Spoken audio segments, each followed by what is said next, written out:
Hi Cassie. Great stream, buddy. Thanks, Creep. I'll do what I can.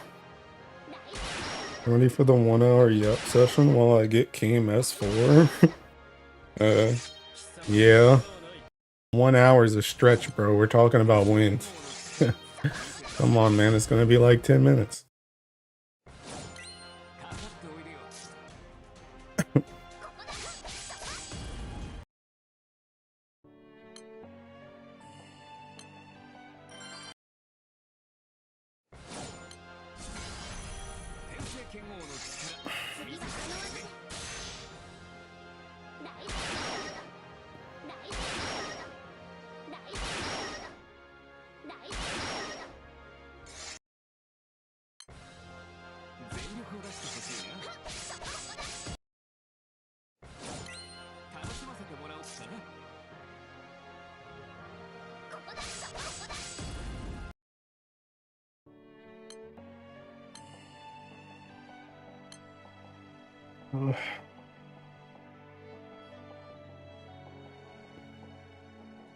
This is gonna be really off the cuff, by the way. The first time I've ever streamed this before. We'll see how it goes.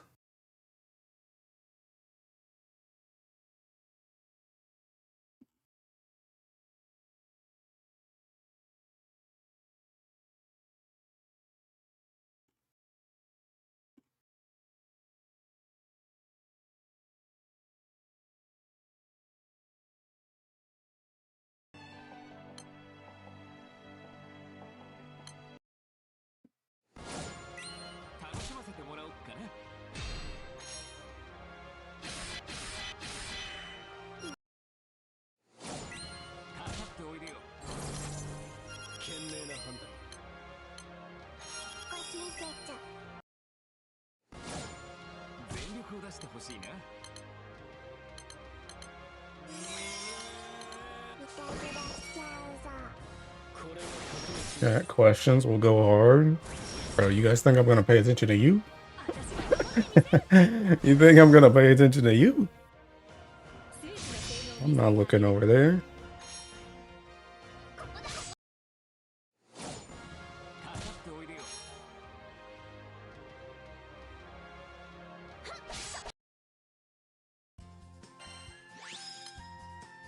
That's my stream.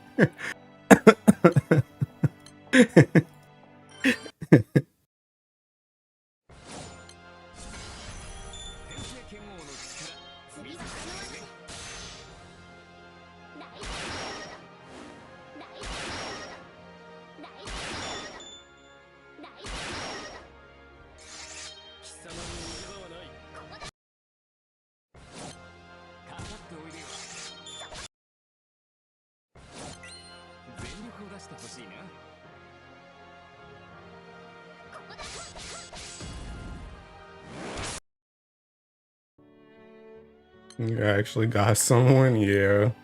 I like Hail Mary through. I was just like, well, to be honest, the thing about it is I thought, for some reason, I thought Guild War was next week. So I thought there was like no time. I didn't realize there was like 2 weeks left. So when I realized there were like 2 weeks left, I was like, okay, well, maybe I can snag somebody. So I just messaged DY and I was like, are you free? And he's like, sure. And then when we were talking about schedule, we essentially both came to the conclusion that we could literally just do it today. And I was like, okay, well, yeah, let's just get it over with.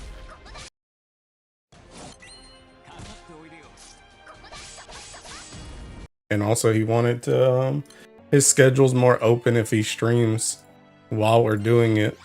And I was like, I've been thinking about trying to stream it for a while.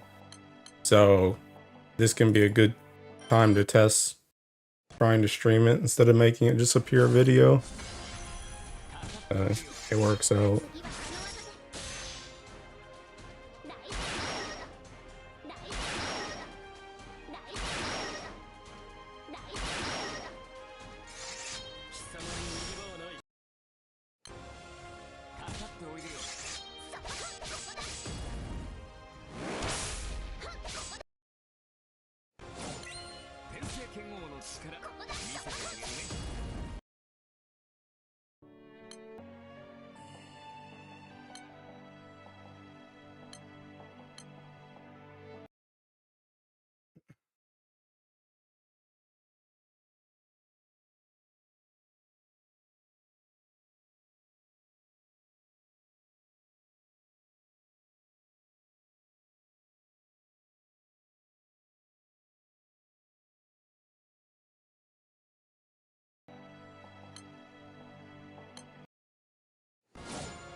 His win save?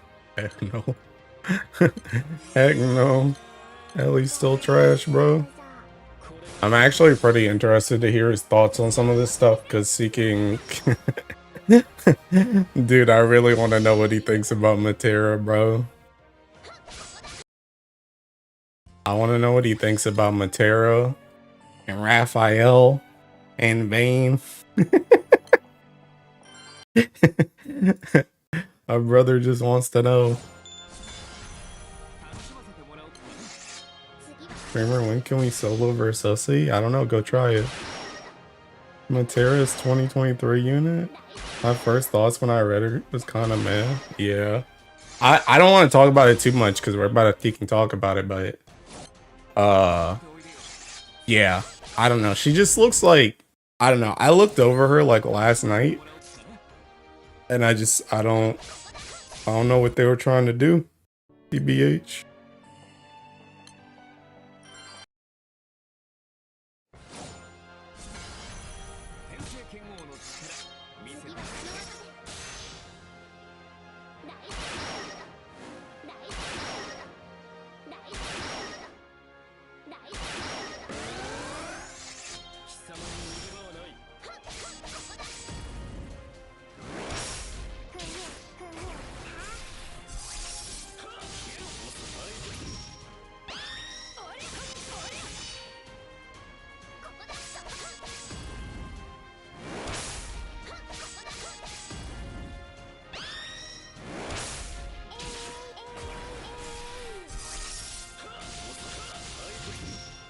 Do they even know with wind? I don't know, man.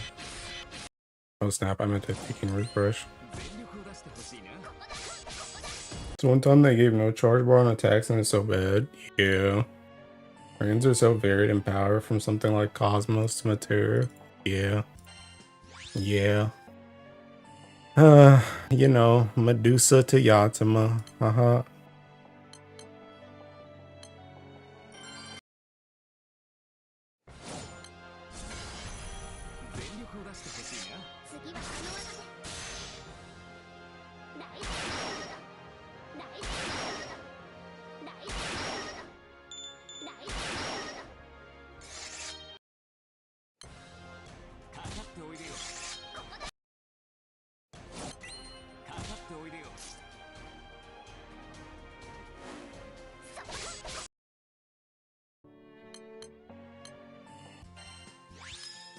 Oh snap, there's a TK artifact. That one came out early on and she was way too strong during that time, but nothing really needed her besides the Garcia. What Earth unit would you be willing to donate to win? None of them. They don't deserve anything from me.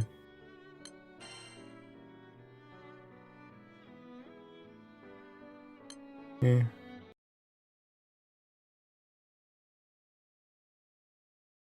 I want to.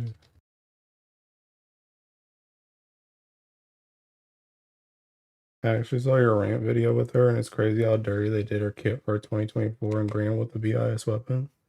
Wait, which person? I've ranted a lot of people. Which one were you talking about? That's the holidays, Mr. Streamer. Oh, Medusa. Yeah, Medusa, dude. Medusa had me, bro. Medusa took me out for like a whole freaking like 2 days, bro. I was so distraught. That joint was seeking terrible. Still a garbage unit, by the way. Even now, they literally gave her 2 different parties to use primal allies in, and the character still sucks. Isn't that crazy? Isn't that tiki crazy, bro? Hi, Rich. All right, I'm gonna call this man.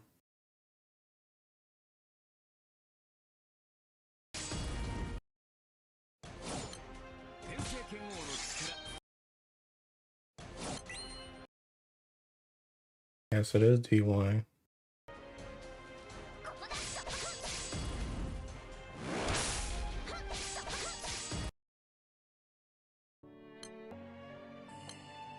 Hello.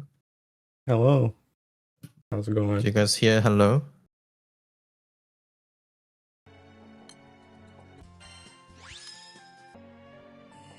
Who do you think is the worst 150 Eternal? You talking to me? Yes. Mm,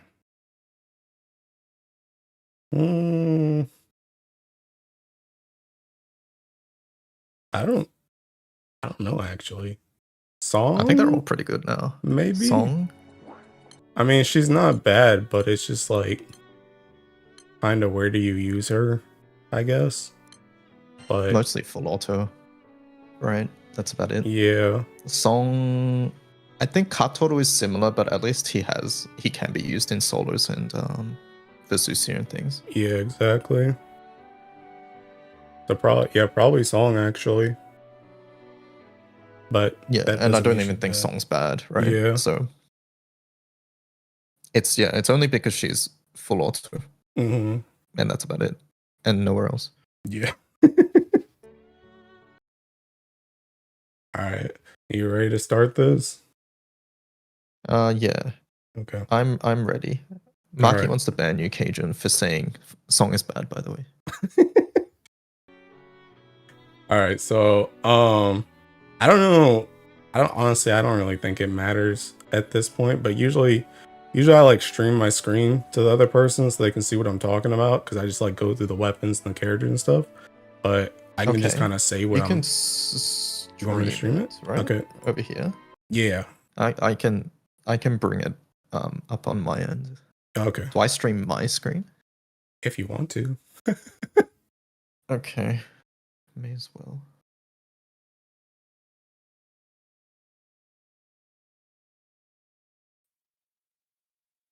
All right, so I can see yours too. Okay. You can see mine? I can see yours. I'm just popping it out, so I can bring it up here.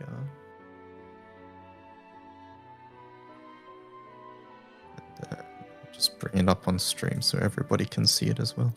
Okay. Yeah, that's way more professional than what I'm gonna do. What are you doing? I'm just showing my screen. Oh, okay. I'm lazy. How are you gonna show setups? Oh, do you want to show setup? Okay. Well, I don't know. Right. Do you want me to show setups? If you want to. I usually give the option, but some people got like secret. Well, I have setups if you want to see them. Okay. All right. I gotta figure out how I did this with the weekend. Is it this one? No, I don't think it's that one.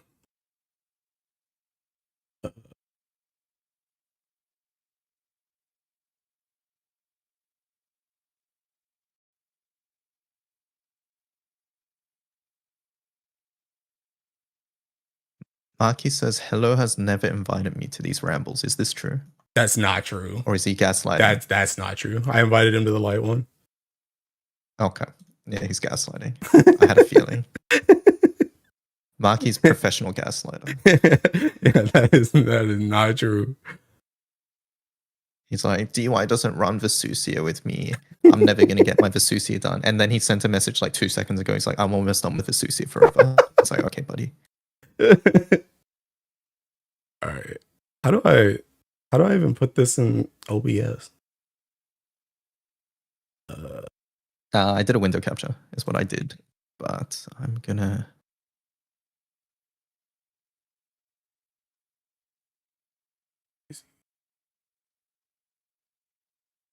These guys know I don't know how to stream.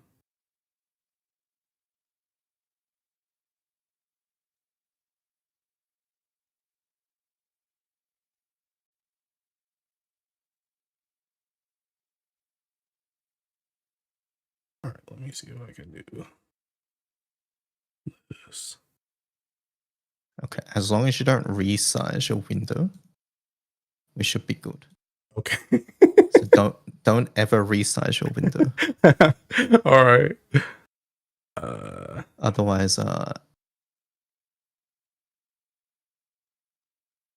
things will go awfully wrong. Let me try to make this. Is it? Oh, I think that's it. Okay. Do that.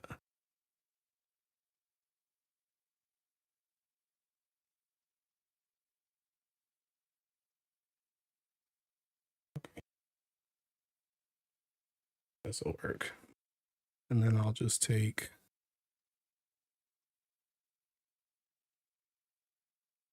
All right, good enough for me.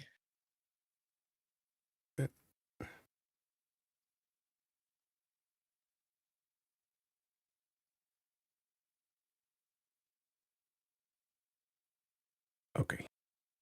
I think this is good enough for me too. I think that looks okay. Does that look okay? You all, can you see DY's whatchamacallit window? Oh wait, does it? Oh, it goes away if I tiki.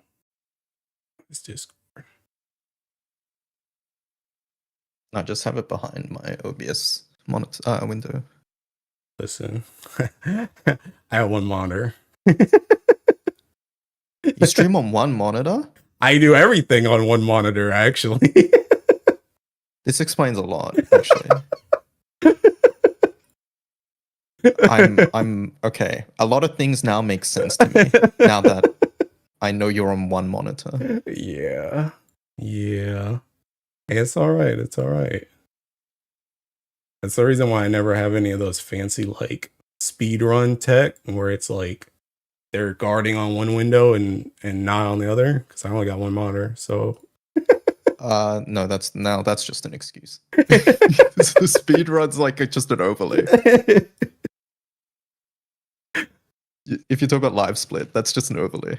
Oh, that's also ignorance. Okay, all right. I think that's good enough. I think that's good enough. Easily two, bro. These dudes always say they could easily do 2 monitors, but there's no space in my room. How about you guys buy me a new house? How about that? So I can buy a bigger desk. Do you use monitor arms? No. That saves a ton of room. I don't know. Like I would not be able to fit 3 monitors, but with a monitor arm I can. All right, time to do a monitor arm funding stream. They're like, I forget how much, but it's like 100 Aussie for my one, I think. Yours is probably cheaper. Or like not cheaper, but like US money would be cheaper. Yeah. It's like, Omikin says it's like $20. Yeah, that's a lot. And you would be getting just a 2 monitor one. Yeah, true. I don't know. It's okay, bro. You would be spending more on the monitor than the arm. I don't think you need to worry about the arm. No. It's okay. It's okay. I'm trying to get out of this house next year anyway. So we'll just get 2 monitors then. Yeah. But either way, I highly recommend a monitor arm. You save, like, it's hard to understate how much space it saves until you get one. Because you're like, it's 2 screens. How could it save more room? But I'm telling you, like, the amount of shit I can put on my desk because I have a monitor arm is like, it's nuts. Yeah, one of my coworkers at the office has like a 4 monitor arm thing. So he has 4 monitors that like go up. It's kind of crazy. I don't think he needs all that, but that's what he has. Okay. All right. So are you ready? I think I'm good on my side. Yeah, I'm ready. Okay. So, I guess, I don't know. You're DY. I think I know. I think they know who you are, but I'm here with DY. DY, you can introduce yourself. Hello, I'm DY. And I play Granblue. I stream Granblue. Okay. I make some YouTube content sometimes, Yeah. I guess. And yeah, I guess I mostly focus on more educational stuff. For me, that's where my interests lie. And I am mainly focused on wind and water are my two main elements. Recently fire. I say recently, but it was last year now. But yeah, And you did go primal on it, right? I went primal in fire because Wamdus released, and Wamdus is one of my favorite characters. Oh, that's fair. And Wamdus is really good, so Yes, so it worked out very well actually. Yeah. It was the push. Like I've been looking towards going to Agni even before Wamdus, but mainly to farm wind things easier, to be honest. But Wamdus was like an impetus, I suppose. That's fair. Okay, well, they know who I am, so but I guess I'll introduce them for your side. I'm AJT 500 / Challenger Track 98 / Eloise Wonderwise / Hilo, and I'm an Earth Fiend, but I'm also a Giga Whale, so I play everything. But yeah, that's pretty much it. So all right, so for these, I usually go over like weapons, characters, and summons, and I just talk about like what could be useful in the guild war and for like different stuff. And I guess do you want to try and do setups before or after the thing? I've never actually done setups before. It will just happen as we talk about weapons or characters and stuff. Right? Okay, that's fair. All right, so yeah. I'll you start wherever you want, and then I'll Okay. All right, I'll start with weapons first. Now, usually what I do with these is I start with the latest grand, but for this one in particular, I actually want to start with the Versusia weapon because I think this thing's like giga busted, and it's gonna make some changes to this guild war that we haven't seen before. So like you can it's already minus like a couple of buttons in most setups. Yeah. So like you can say like, go ahead. Yeah. What were you gonna say? I was gonna say like I haven't tested the CA stuff, like the CA key for NM250 yet, but in the order of setups alone, so anything 200 and below, it's already made relatively significant changes. Yeah. I think. Do you think it's like? I mean, I guess it's a lot of stuff, to be honest. it's the fact that it's like a whole extra key plus like the supplemental plus like the echoes. Like there's just a lot of stuff that plays into like different setups. Whether it's very grid efficient at the end of the day. Yeah. It replaces Ultima, and Ultima was mostly a useless slot for anything other than the Seraphic and for wind specifically. I would say for auto setups, like we don't do skill damage in this element, so in auto teams, so the auto cap could have always just been on the Opus. So you really only run this Ultima weapon for Seraphic. And the other annoying thing about wind is that all of our auto characters do not share the same proficiency. Yeah. So Nara is different from Galleon, which is different from Romp or Sumo, right? Like none of these overlap. Neo's Harp, Vampi's Staff, like Staff Galleon, like that's the only one that matches. Yeah. So really, you could only justify running Katana to help Narukap in the past. Yeah. So it was one slot for this Seraphic weapon that helped Narukap, which is important, and also gave you a cap up, which often didn't matter because you could have just put it on your Opus anyways. But this weapon replaces Ultima in the normal attack setups and gives you a bigger Seraphic mod on top of an extra source of echo and supplement, which is obviously massive. Now, I do think the one weakness to this weapon in comparison to the Ultima that I've noticed so far is TA. I know you guys have like Vampy that can give you TA for burst stuff, but have you run into like any TA issues dropping your Ultima so far? Not yet, no. Nothing yet. Maybe for some alternative setups, but at the moment, like for example, if we're looking at anything from 95 above, setups all call Owlcat, An Owlcat is what, 50 TA or something? Yeah. So that alone covers a lot of your TA, especially since the Exalto weapon is also TA. So the grid itself has 47. Oh yeah, must be nice. So 47 plus 50, we're basically at 100. Like, along with base TA rates of each character, you're going to be at 100. So even Anilla, who in the past would be fixed with something like Summer Tiamat, we don't have room for Summer Tiamat, but that's okay now because we don't need it. Yeah.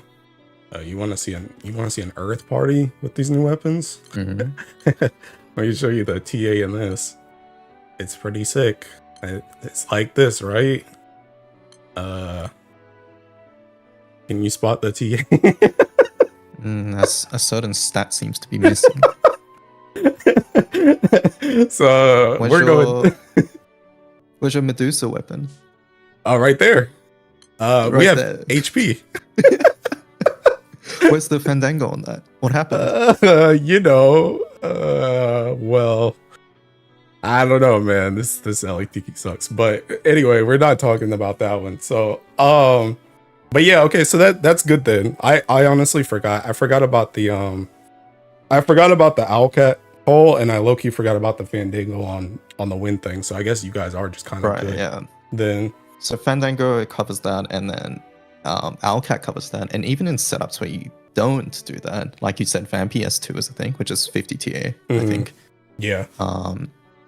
And the grid is like 50 TA, so once again, that's covered. And in the unlikely situation where none of that exists, then Summer Tiamat is still there. Although I haven't seen any Summer Tiamat setups, or I haven't had a situation where I need that yet. Good. And a lot of wind characters just have guaranteed TA too, or ways to give TA. So Vampy gives TA, Neo gives TA, and then Galleon, Naru have innate TA. So there's things like that, yeah. Well, okay. I guess, do you have anything else to say about this weapon?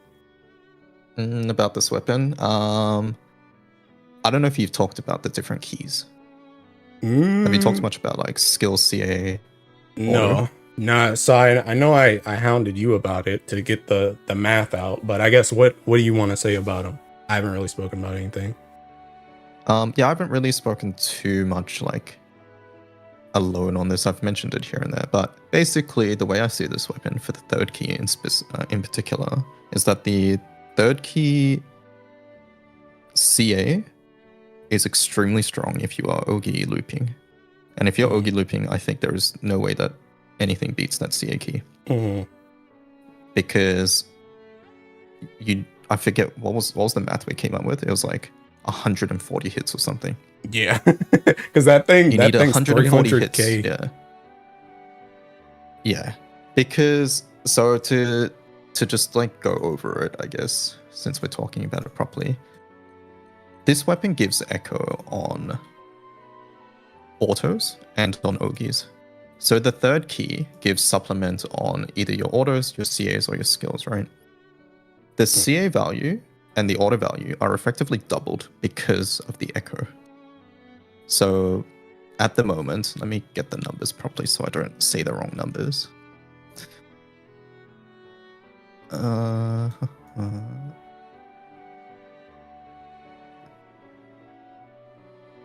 So the destroyer weapons, the auto key value is 20k, which is effectively 40,000 because it gives echo.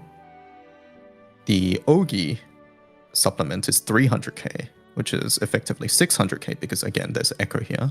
And then the skill supplement is 30,000, which is not doubled, right? Because there is no form of echo for skills. And what this amounts to basically is that you need a stupid amount of hits in an Ogi setup to beat Ogi Key.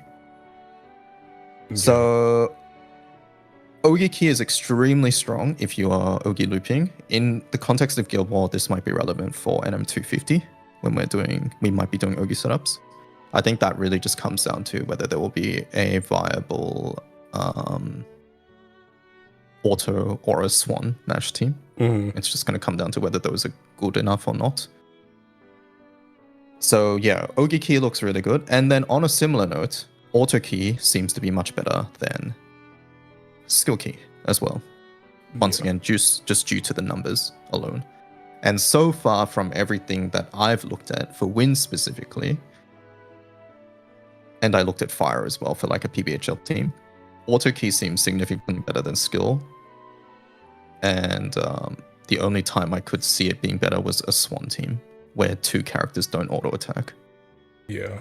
So I think I saw Sheep. it was go ahead, finish your thought. Yeah, I was just saying, like, so skill just number wise seems at the moment not really viable for a lot of teams, even though some teams like Fire still have a lot of skill hits. It's just not enough compared to how many auto hits you do. Yeah. I saw Sheep on Twitter. He's like a Fire guy, and he had tested some stuff for PBHL, and I think he had originally started doing the skill key because he thought there would be enough hits, and then he had tested the auto one, and like it is pretty close for that one for like PBHL, but I think the auto still ended up winning by like a little bit. Utatana Sheep? Yeah. So Utatana Sheep, unless there was a new tweet recently, they said they actually run the skill key, and the only reason they do is because they need the auto cap key on the Opus for multi-attack. Well, see, because there's another tweet. They made another one, so I'll show you. Oh, they made another one? Okay. Yeah, I can actually link it to me. Because pretty much what he came to the conclusion was, I came to the same conclusion too after I saw Rezi in my Discord talking about it, but essentially he just gave up on the TA in general.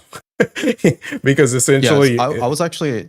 Yeah, I was thinking this because like I think the expected value of having just higher auto numbers, like just higher damage overall on average, is better than sometimes missing that TA. Exactly. When your TA rate's like 95 or something already. Mm-hmm. Yeah. Right, so the protagonist has 72 TA, is at 82. Okay, it's actually a bit lower than I thought, but yeah. I think this is the grid that Moa was running too. They were running Icarus, so yeah. Yeah.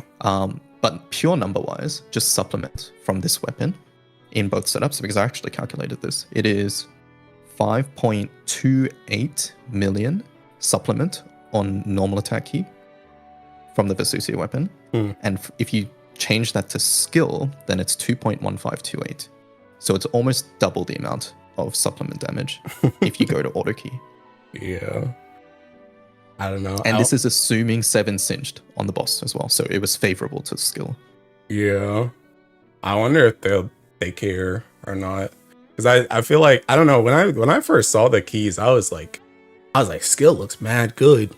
But like, I put skill in first too. Yeah. Like when we were still doing like our original runs, I ran skill for a hot minute, and it's just like, but then it just, I guess people started thinking about it more, and it was like, it's not nearly as good. We didn't know numbers at the start. So, like, yeah, nobody put in CA key because nobody wanted to quote unquote waste a key, right? Yeah. So we got the CA numbers last as well. Yeah. I think also a lot of people just wanted the special CA cap on the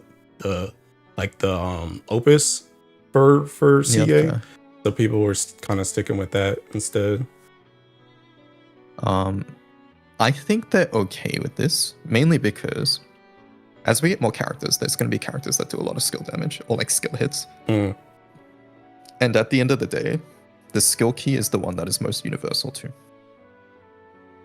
Yeah. So like if you want to just put a key in and sort of forget about it, skill will work on both normal attack most of the time and CA teams. Whereas if you put CA on your Vesusia weapon, and then I want to do like a wind burst setup, then suddenly it's like, all right, I have to go change it. Yeah. I have one question from somebody in the chat room. They wanted to know, first of all, I can tell you that they don't stack, by the way. The Ultima Opus and the Destroyer are all the same thing, but like you can only use one of the same thing on each. So you can essentially get all 3 keys though.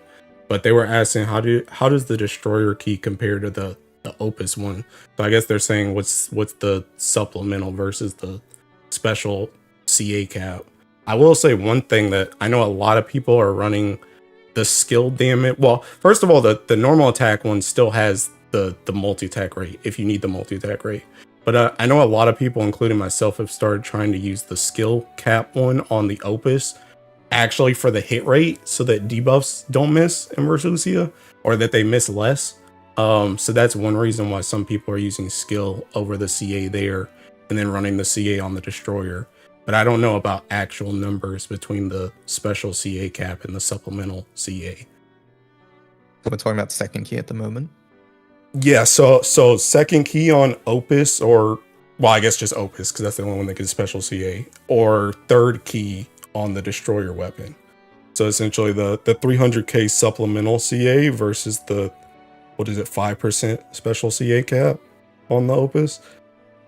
I don't really know which one's better. I mean, from Wynn's perspective, it's just you run CA on the Versusia weapon, and then you run skill on the Opus. Yeah, that's pretty much what I'm doing. Or CB. I forget what CB does, but yeah, I've just put skill on it just because I don't want to swap keys around, really. Yeah, same. Yeah, that's also another reason. Like swapping the keys, like it's kind of a joke, but at the same time, it's also something that I use for, because the thing about it is like if you keep, let's say for example, you want auto on your destroyer for normal stuff, but you want Ogi on it for Versusia. Well, you already have to swap those keys, but if you just keep skill on the Opus, then you don't have to swap that for either. Because you can just take it between both. Yeah, you can be more economical that way. Yeah. So that's another reason. Kenyon says special CA cap does nothing unless you're hitting 30.1 million orders. Yeah, that's true. But oftentimes we're hitting above that now. Yeah. Like on Wind, MC is hitting that very easily. CT hits way above that. So yeah. But like I said, for wins, you would be putting the CA key on the Versusia, so you wouldn't be getting extra special cap anyways. Yeah. By putting the second key on the CA key on the Opus. Yeah. So not really a consideration for us at the moment. I would say it's pretty much, now that you bring that up, that's probably the same for like Earth right now too. At least assuming we get Ogi Impalement, at least until then, because usually the only person that might hit that hard cap is like MC or Octo. Nobody else really hits it consistently. So nobody else really gets that special CA. But okay. So anything else to say about the destroyer weapon? Versusia weapon? No, not really. You'll just expect to see auto key, and if CA, like if RF ends up being a thing for NM250 again, then expect to see CA key there. Yeah. Otherwise, yeah, I think most of the time just run auto. The rare situation, like at the moment, Swan is the least tested thing because it's annoying to test, firstly, and it's sort of, it really depends on what the boss does. So if Swan is good, then skill key you'll see as well, just because like there's nobody auto attacks. Actually, I have one question since I have you here. I've been thinking about this, but I don't play a Wind enough to even know where to test this in. But do you think this could be a Sumaibito main hand instead of the Raphael Fist? Do you think? Okay. Already got a setup with it, yeah. Okay. I don't think it's the best, but it is. I can show it to you since we're on the topic. Okay. Because I was just thinking about it, because I know the Raph Fist is good, but so this is here, right?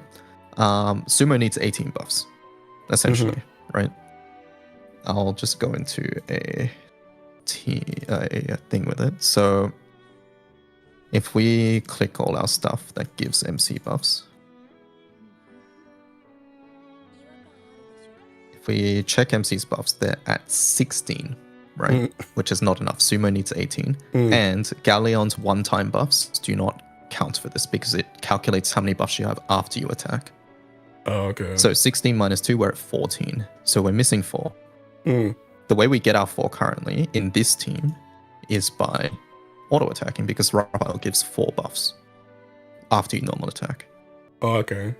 The weapon itself here, this line, after normal attacks, boost Wind Allied's attack, multi-attack rate, which is 2 buffs, and then supplement. And Sumo calculates after your normal attack, so what happens after this.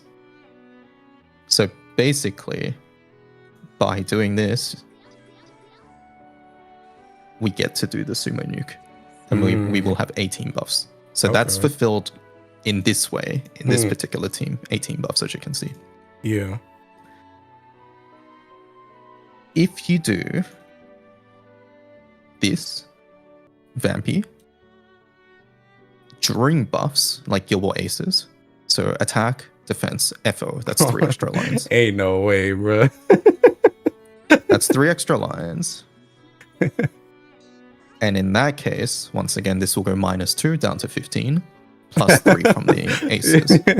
That's so The dumb. main benefit of this is that you get a quote unquote stronger grid. Yeah. Because you get +1 like extra thing. Now this was before I was testing Neo, like just a moment ago from Quattro's new video, and I think Neo's actually better than Vampy now. So I don't think there's actually much reason to do this anymore. Okay. Because if you think about Neo, I guess we're switching topics a little bit, but if you think about Neo, her S3 is the only skill we're clicking in the setup. But this S3 is giving more than it says because it has her domain buff, which is the supplement now. But it also gives 120 crit, 100% chance to crit, which is essentially Echo. Because Naru has a passive that gives Echo if you crit to the entire team. Okay. So her S3, which doesn't say it gives Echo, now gives Echo because of Naru. In the past, this didn't matter because it was A-sided, and you would run Echo Key with it in these grids. Now we run Extremity, so having an extra source of Echo is really powerful. So if you compare Neo and Vampy, Vampy has like slightly higher overcap, but Neo gives you so much extra raw, as well as a bunch of overcap too. So it, like I think Neo is just better. So unless you just don't want to buy your Raphael Fist, but you have Vesusia 5 stuff for some reason, then I think you just run the Neo setup for this. This is a 150 team at the moment. So yeah. This is why you guys didn't get an Echo weapon, by the way. This is why we didn't get Echo. Yeah, probably. It would be hard to fit in, honestly. It would be hard to fit in. Okay. So, yeah. All right. That's the Vesusia main hand topic, I suppose. Yeah. Well, that was way more informative than I thought it was gonna be. So thank you. No worries. Yeah. Basically, Raphael's buff lines is very important for Sumo at the moment. Yeah. Like, not even his third skill, which you might think is more important, because we're cutting Orologia 1 now because Vesusia weapon gives so much damage. Okay. All right. So if you don't have anything else to say about this one, we'll move on to the next weapon. Sure. So I talked about not getting Echo, but you guys did get something else. You got what I said you guys were gonna get, which was the skill one. Everybody wanted to sell you guys Ogi, and I was like, they're not getting Ogi, they're getting skill. I knew you guys were gonna get skill. So yeah, Fire got it with the Pastel, the Kuvira weapon. So I always thought we would get the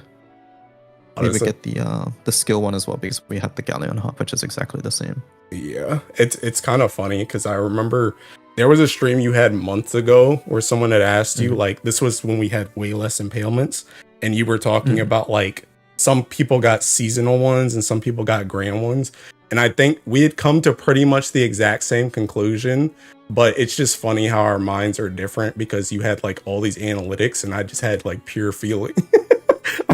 I was just guessing because I guessed this one, and I guessed the dark one, and I also said that water and earth were gonna get something weird, which were I think it's like the Ilsa weapon and the Siegfried weapon is kind of like our like auto attack impalements as opposed to the Ogi ones that we're probably gonna get. Yeah. So I didn't think they would do Ogi impalement, to be honest. Yeah, we had a lot of talks on mine that I didn't think they'd do it either. But Ogi Echo's strong. Yeah, that was one of the things we said. We said the only way they were gonna do it is if they changed something with echoes that we hadn't seen before, and that's what they did, was gave it echoes. So, But okay, so how are you feeling about this? I know this weapon does like practically nothing for Ramfaya, but full Yeah. auto and like high level Ogi stuff. Yeah, so before this banner came out, when everyone was thinking Matera Grand, and we were talking about the topic of impalement, I was like, chat was asking me, hey, DY, which one would you rather? And now I was sort of torn because auto, like Bust Auto Weapon, helps normal attack teams, whereas skill helps literally everything else. Yeah. But it doesn't help normal attack teams. Because once again, when normal attack teams just don't do skill damage. So yeah, it was hard to choose. I do think looking at elements like fire, skill is overall the quote unquote best. Because like you can use it in both setups, assuming you get characters for them. Yeah. Like you can use them in normal attack teams, like if you get characters like Whamness or use Mana Diver. Or you can use them in CA teams because a lot of good CA teams deal a lot of skill damage too. Yeah. So I think for the future, the skill is fine, and yeah, I'm happy with it. I guess it's just disappointing that we don't get to use it in all of our setups at the moment. But Yeah. I guess that's a good thing for me because I didn't get the second copy. That's fair. Yeah. Yeah. I'm pretty much the same way where I feel like the skill one's kind of the best because the thing I always say is just essentially every element wants skill anyway. So even if you don't have this one, you're still using skill for most of your stuff anyway. So this just essentially allows you to save grid space and then you can do other stuff that other elements can't. Like I still have to use like World Ender and Earth. So I have to like somehow work that in with all my other weapons. But you guys got kind of just get to bypass that. And besides the stuff that is just auto based, you could just use this in both sides, like you said. So I like this one the Grid most. space too. is tricky, I think, with this because like if we're running, you want to put the Exalter weapons in, but they're like normal attack based for wind, and then you want to put skill damage in, and then you want to put in like Vortex or Clam. So like grid space is becoming quickly an issue. Vesusia definitely helped with that because it saves you like a slot. Yeah. But yeah, I don't think it's necessarily a bad thing that you can't just chuck in everything in a grid. I think that's boring anyways. I think it's good that you have to pick and choose. Yeah. So yeah. And in Win's case, I think it's very clear at the moment, like what setups want Meterabo and what setups don't.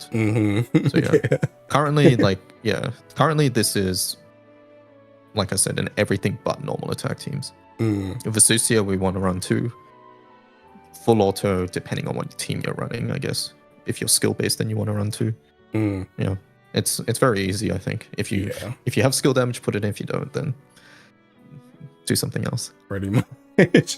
Well, that answers the one person was asking about one or two, but I think it's pretty much two. Yeah, it's pretty much two in any situation that you can run them. Yeah. But I mean, I think one is for people who didn't get a second one. Yeah. That's fair. Which is me at the moment. Like in my Vesusia grid, it's I'm running one at the moment, but I would drop the Galleon second copy if I had the second one. And the really important thing about the second copy is that you get to drop Sagacity from your Opus now, so you can run Supremacy there. Yeah. Which is a big damage increase too. That's very true. Very true. So what, are you running the Ogi one right now?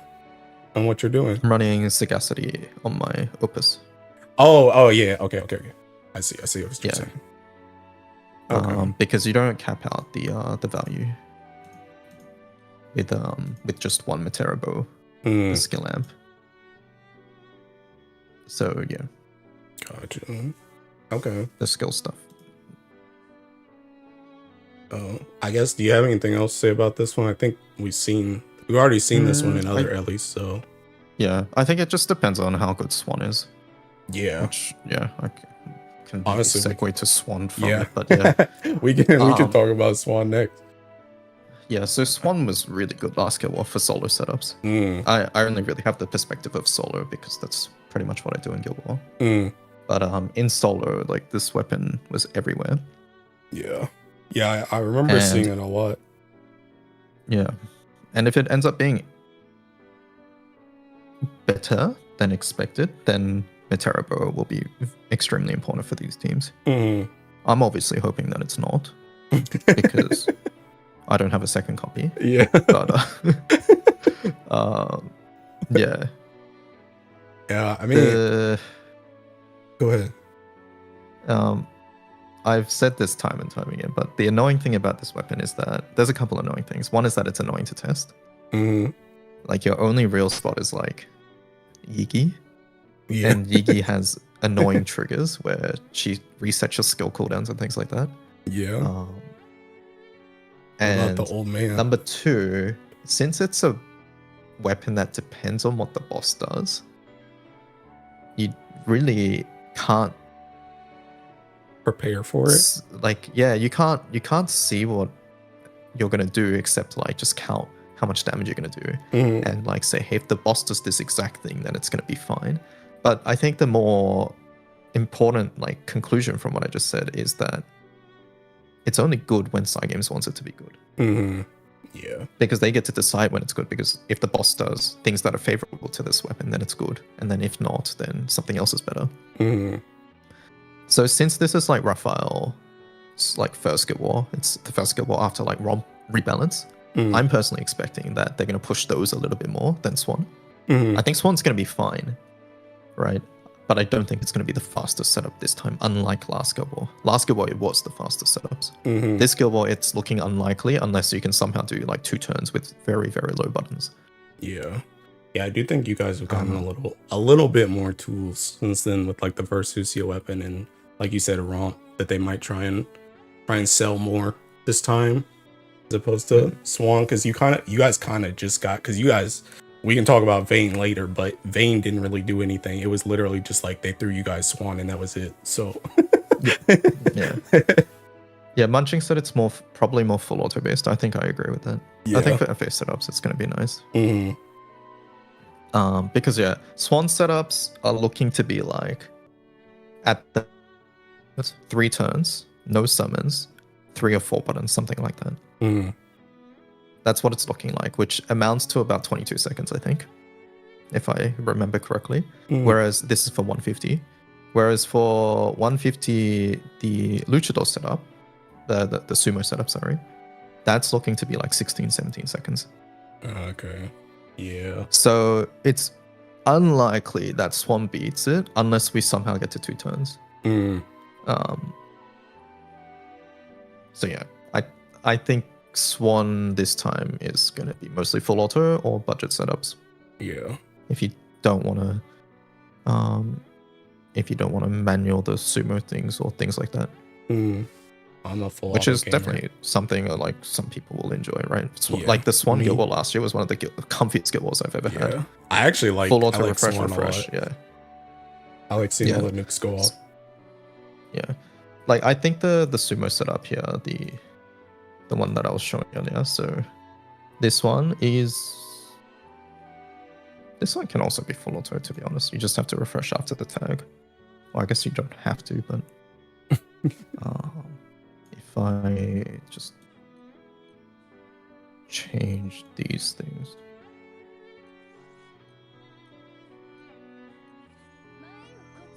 But oh, I don't have the summon on.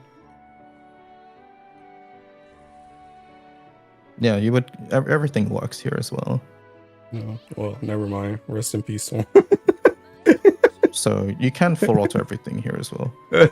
This full auto would be faster for NM152. So we're really looking at Swan full auto for 200 then, maybe.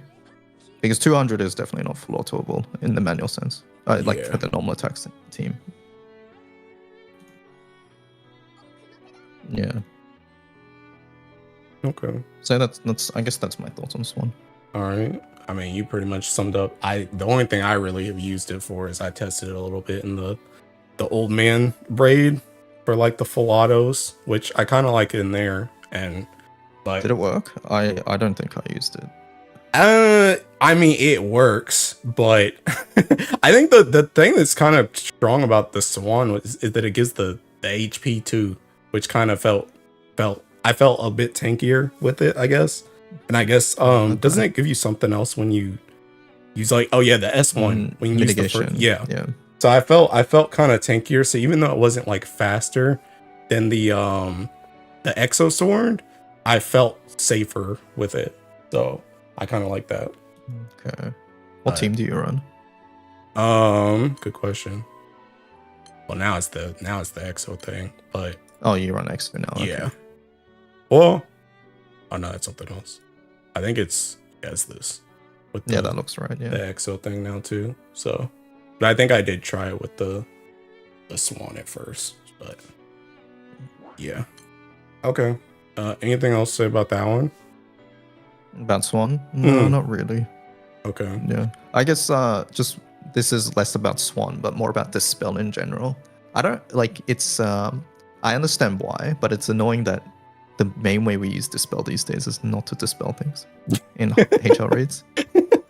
Yeah. It's only because the boss says, hey, use a Dispel. Yeah. And it's like if we actually had to dispel things, then like in HR we might be able to use like, I don't know, Fighter Origin with like Swan, right? Mm-hmm. But yeah. Since the Omen is just, hey, click dispel 6 times, then you're not actually dispelling anything. Swan feels bad. I honestly wonder if they'll maybe like, I feel like we're getting stronger and stronger and stronger, like in every element, like over time. I wonder, because I think one of the reasons why they don't have it like that is because they want to do like the undispellable buffs on the boss. They don't want you to just be able to cheese through the boss. But I wonder if we can get to a point where we're strong enough where they can essentially do like a both at the same time. So like you can just have an undispellable buff on the boss and have dispellable buffs. And then you kind of just have to deal with that with dispels. And then you could kind of open up setups like that. And I think that like at the moment, a lot of the buffs or debuffs that you get or that the boss gets at the moment is when you fail omens. Mm-hmm. And they want there to be a consequence. And if you can just clarity or dispel it, then there is no consequence essentially. Exactly. Especially when, hey, the boss got a buff, but I dispel it and then I get more reward from dispelling.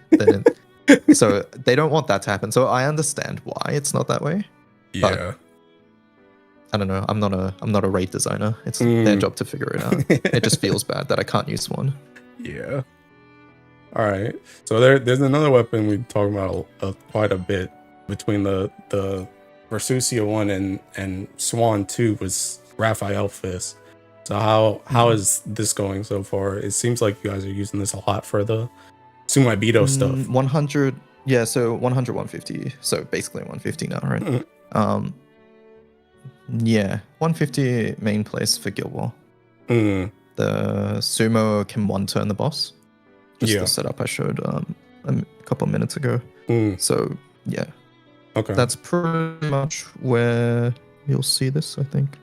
Maybe there'll be some, those sumo meat FA setups. Yeah, those are always fun. Tech's gonna maybe we'll see that, but yeah. Okay. I think honestly we kind of already talked about what it was gonna be for anyway, and like the setup, so we can kind of gloss over it. I think just like I didn't originally to this weapon because I don't have Orologia yet.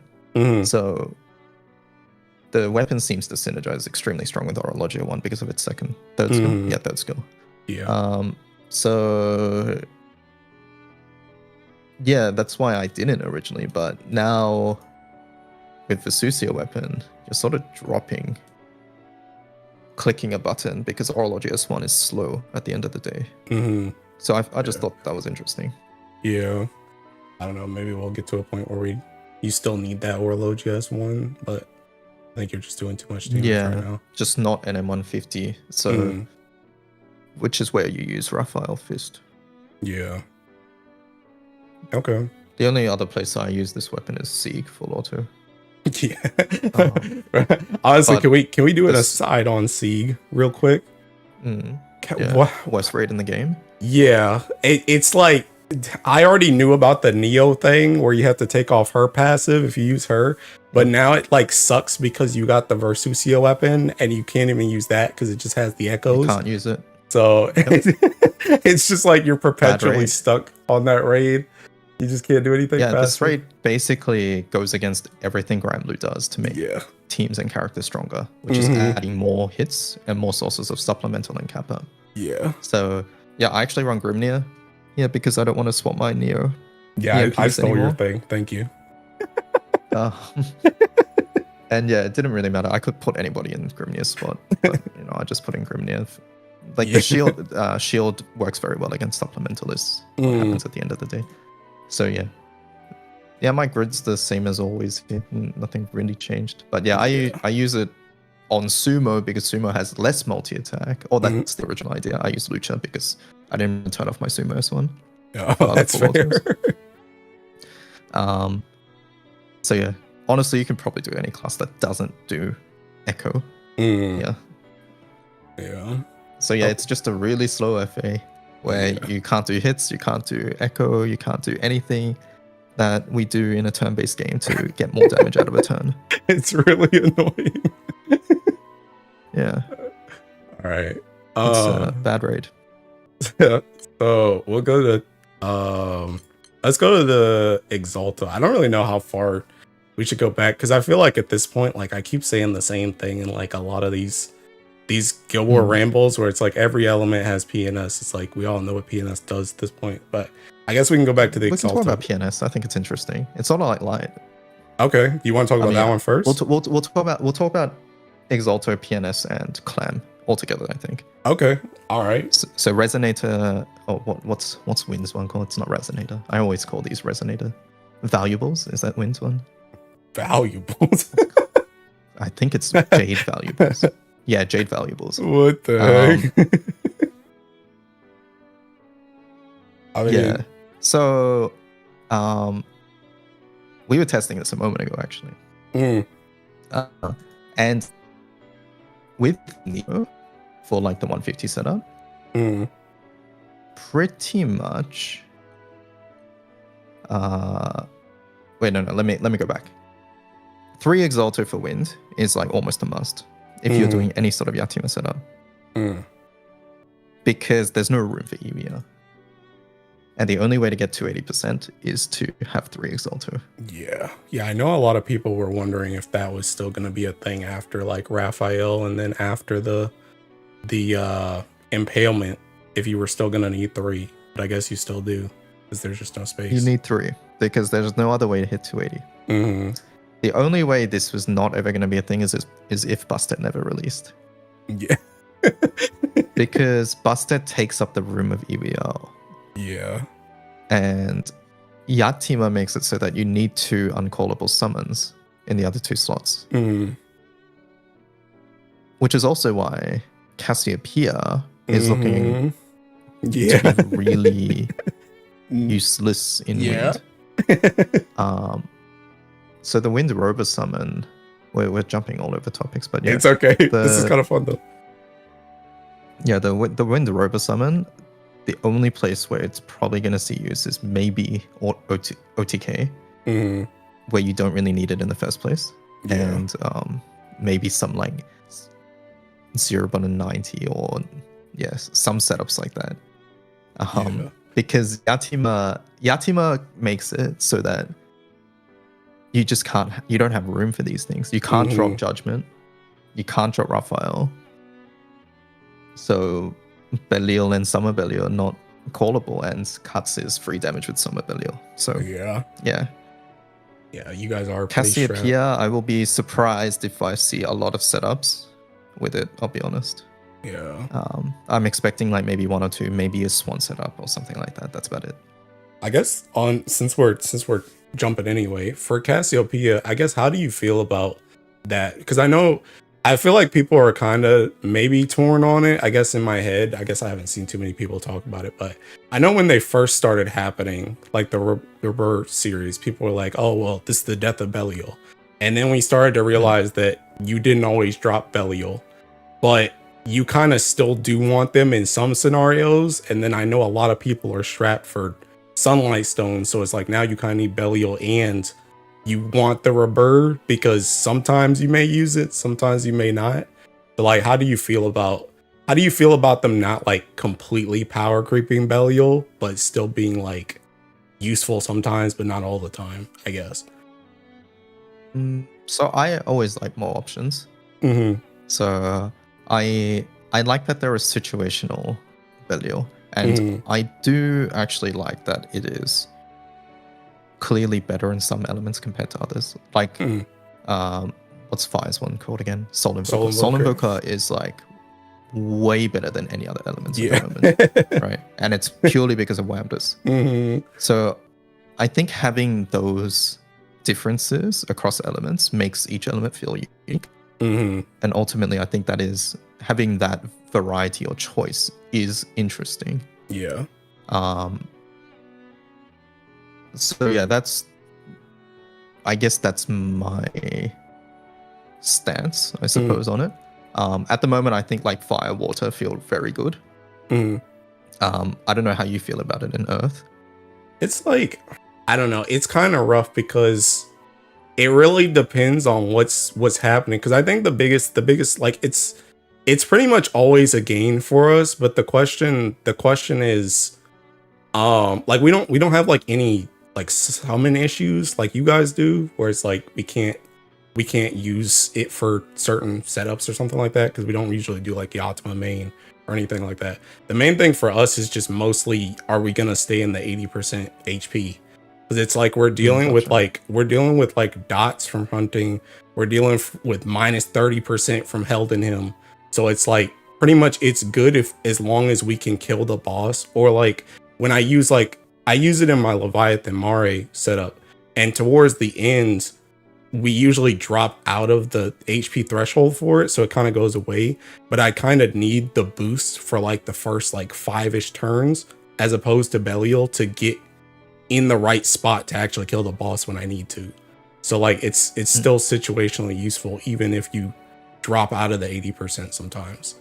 So yeah, and I think that choice is what makes it interesting. Yeah. So I don't view it as like, hey, it's like I think I had similar questions when it first came out. Like, how do I feel that like it just replaces this? And I think the answer here is that it doesn't replace it. So that's what makes it a little interesting. Yeah. So that's what I think about it. And I think it's very cool that like for some elements like wind, it just feels completely useless at the moment. Just because of how our teams are constructed, the fact that we play in enmity. So yeah, having that dichotomy I think is cool. Yeah. Okay.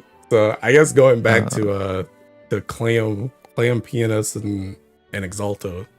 So yes. I can't remember what you were talking about with Clam at the start. Yeah, so we run 3 Exaltos, right? So our grid is locked at the moment to 3 Exaltos. Opus is in, Vesusia is in. So that's 1, 2, 3, 4, 5 weapons taken up. We'll say our main weapon slot is always taken up too, whether that's Wrath Fist or Romp. So that leaves 4 weapon slots left in the grid. Those 4 at the moment is some combination of Vortex, Gale Wing, and Clan for stamina setups. We'll get to Enmity later, but for now, it's one of those 4. It's a combination of those 3 weapons. From what I've tested with Neo today, dropping Gale is better than dropping a Clan. Really?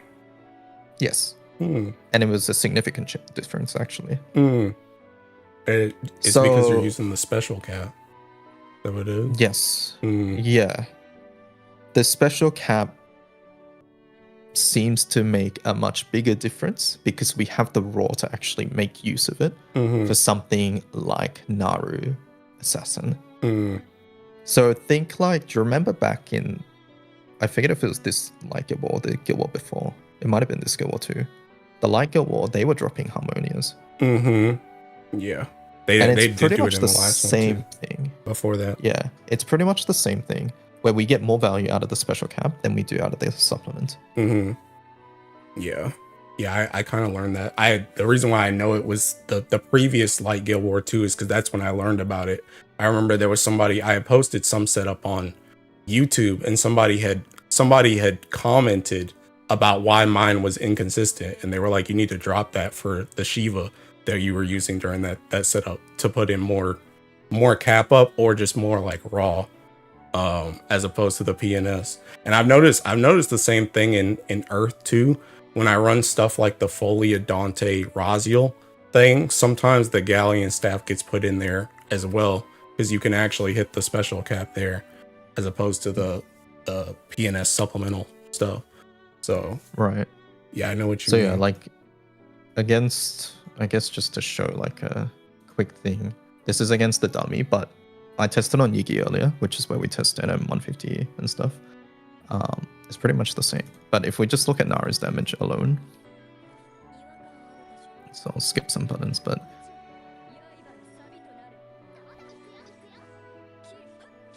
oh wait, I need Galleon buff for the 18 sumo buffs. Oh yeah. All right, so we should see it now. But if you look at Nara's damage,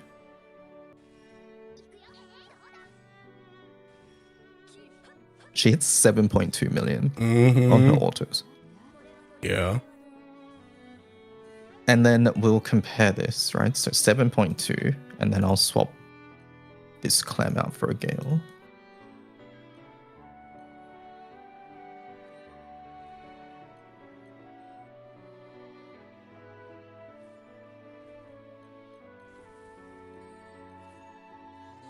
And I guess this kind of gets helped too because of the fact that you're getting that Suma Beta buff. So that's kind of making up for the PNS anyway. And 7 mil there. So the numbers are getting so high on some of these assassin values that we just get more value out of having more cap to make the number bigger than supplemental, which is a flat number. Yeah. If we had a source of flurry or something, this might change. Like if we had a Whamdus as an example. But with the way the team's constructed at the moment, 2 clam seems a lot better, assuming you have the raw to support it, than double PNS. You guys ever use 3 clams or anything? I've only used 3 clams recently in HL teams, which I've dropped in Vesusio as an example. Yeah. For Celestial, because I need like multi-attack and a bit of extra CA cap and things like that. Gotcha. But I've not used 3 clams in Guild War for a while, I think. Yeah.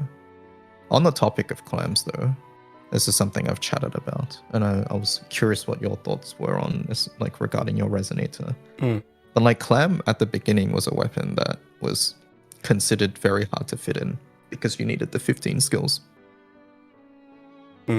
But as time has passed, weapons that were considered easier in the past, things like LOF, right? Because it's like, hey, you chuck these weapon types in your grid anyways, it doesn't matter. But as time's passed, those weapons are being replaced, so it's harder to fit whatever, 4 swords, 4 katanas or whatever. And then now clam is like, you never have to count weapon skills anymore. When it first came out, you had to count. You were like, do I have 15 skills or not? But now it's just, you always have 15, so you don't even need to check it. It's just always a benefit. Yeah. So like it's just an interesting thing that it's flipped over time, that clam is now one that's just, if you can fit it, you just put it in.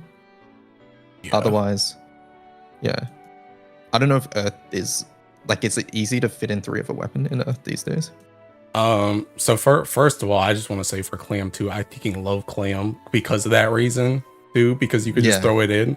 I really like it because I kind of like the Resonator series in general, but it's just like you said, you could just plug and play it so easily now because you have so many mods. But I already knew where you were going with that question, and I've ranted about this so many times for Galleon stuff, where pretty much the thing about it for me, I thought it was really, really, and I still think it is. I don't think it's an oversight per se, but I'm starting to understand why they did it. But I really don't like the fact that Held in Him is a medium mod. I think it's really dumb. I think it should have just been big so that you could just run 2 and not have to run 3. But you'll key in the fact that because it's medium, you have to run 3. And I think the reason why they did that is so that you can still use Galleon Staff with it, because that fulfills your 3 requirement now. So it's like, I understand why they did it, but I still hate it. But that's usually the 3 weapon that you use now. Although you have been using Galleon in Versusia now, because we need it for the Ogies so that we can hit our 8 mil, hopefully. Still kind of a 50-50. But that's what we've been using it for right now. But yeah, I think the main place is for Held in Him. I think I think just as time passes, like the design space for Galleon Stick it seems tricky because you are locked to putting 3 of the same weapon in the grid. And it just really depends on whether side games will release Held in Him or something that where you want to run 3. But like I think I've mentioned a couple of times where I say I like variety and choices in your grid. And one thing I've always disliked about Galleon Stick, like when it first released, it was like you put 3 Galleon Sticks in your grid always. Right. And now it's sounding like you put in Held in Him whenever you can. You just chuck in 3. Yeah. And to me, that takes some of that choice, that grid building, which is a part of the game I really like. It kind of sucks. It kind of sucks. And that, I think the other thing, like, I don't want to spend too much time on Earth, but the other reason, and this is the reason why I didn't like that it was medium in the first place, is because it just takes up so much space. And it's hard. You already saw when I showed you before, I literally have no TA in my grid because none of my weapons have TA, and I don't have space to fit any TA. So it's like I have to lose damage. And then the other thing too is, as soon as you start dropping a Held in Him, because it's medium crit, you have to come up with some way to make up the crit. And I'm already trying to make up TA. So it's like, and that's why you start seeing stuff like Amino and Sphere Eye, or however you say that Fiorito Fist thing, just to try and make up the crit and the TA at the same time. Remind me to talk about crit later for Wind. Okay. Yeah. But yeah, so that's how it is. So yeah, I guess going back to the Wind thing, Clam, Gale, both, like Clam is just easy to fit in. If you need HP and defense, just chuck it in. And then in the context of burst grids, 2 is looking like a pretty good spot for stamina setups anyways. And then on a similar note, Vortex, very good as well. Yeah. Have you guys, do you guys still use two of the Vortexes? Or is it just one? So I had some 2 Vortex setups initially, thinking I need more raw, but I'm actually not sure if I need that raw anymore. Yeah. And I think it's entirely setup dependent and how many buttons you click. Okay. So for example, Neo doesn't need that raw, whereas like Vampy might need the raw. Okay. I can't remember if, let me check. So like this, so this was this was like an OTK setup because I don't have Virologia. This one had Vortex because it's a spear, and Apsaris wants spears. So that's a place. Yikes. So yeah, that's something. And then my 95 had 2 Vortex as well, but I haven't actually tried Clam here. I should try Clam. But to be honest, this is like way overkill on damage. This was working before Versusia.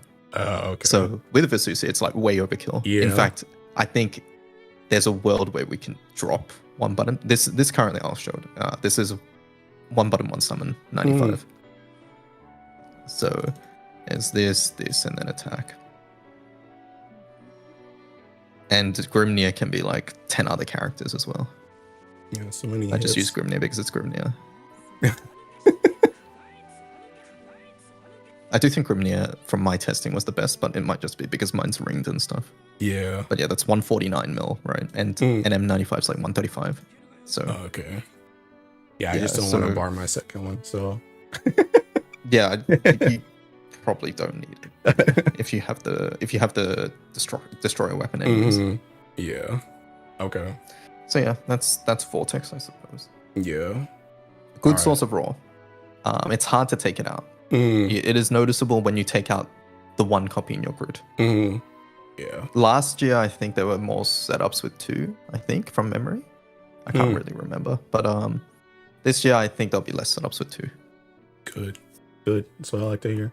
because the Busted Summon gives strength.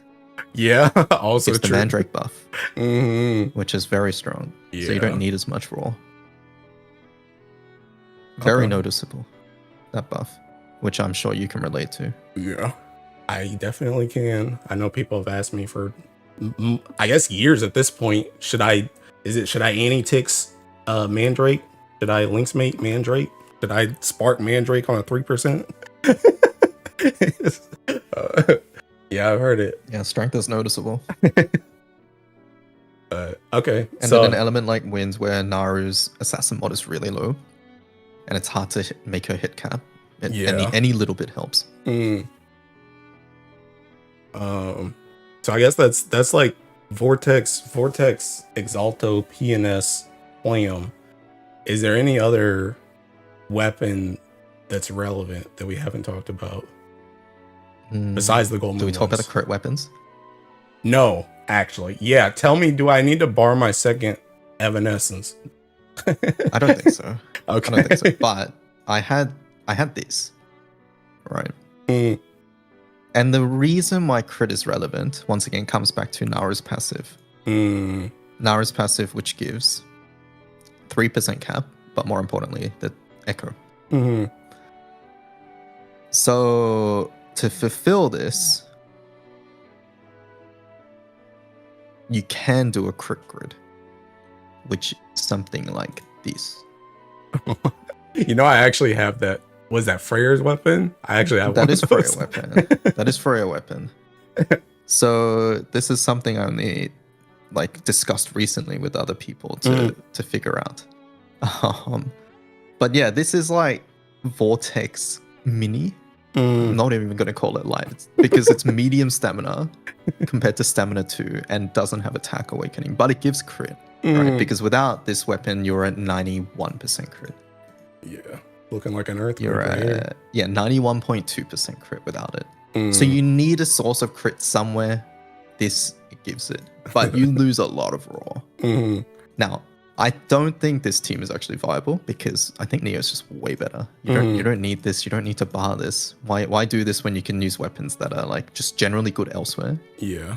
And Neo, it's free to play as well. Yeah. And yeah, you're clicking S3 and Vampy clicks S2. I think Neo's S3 is actually a faster animation as well.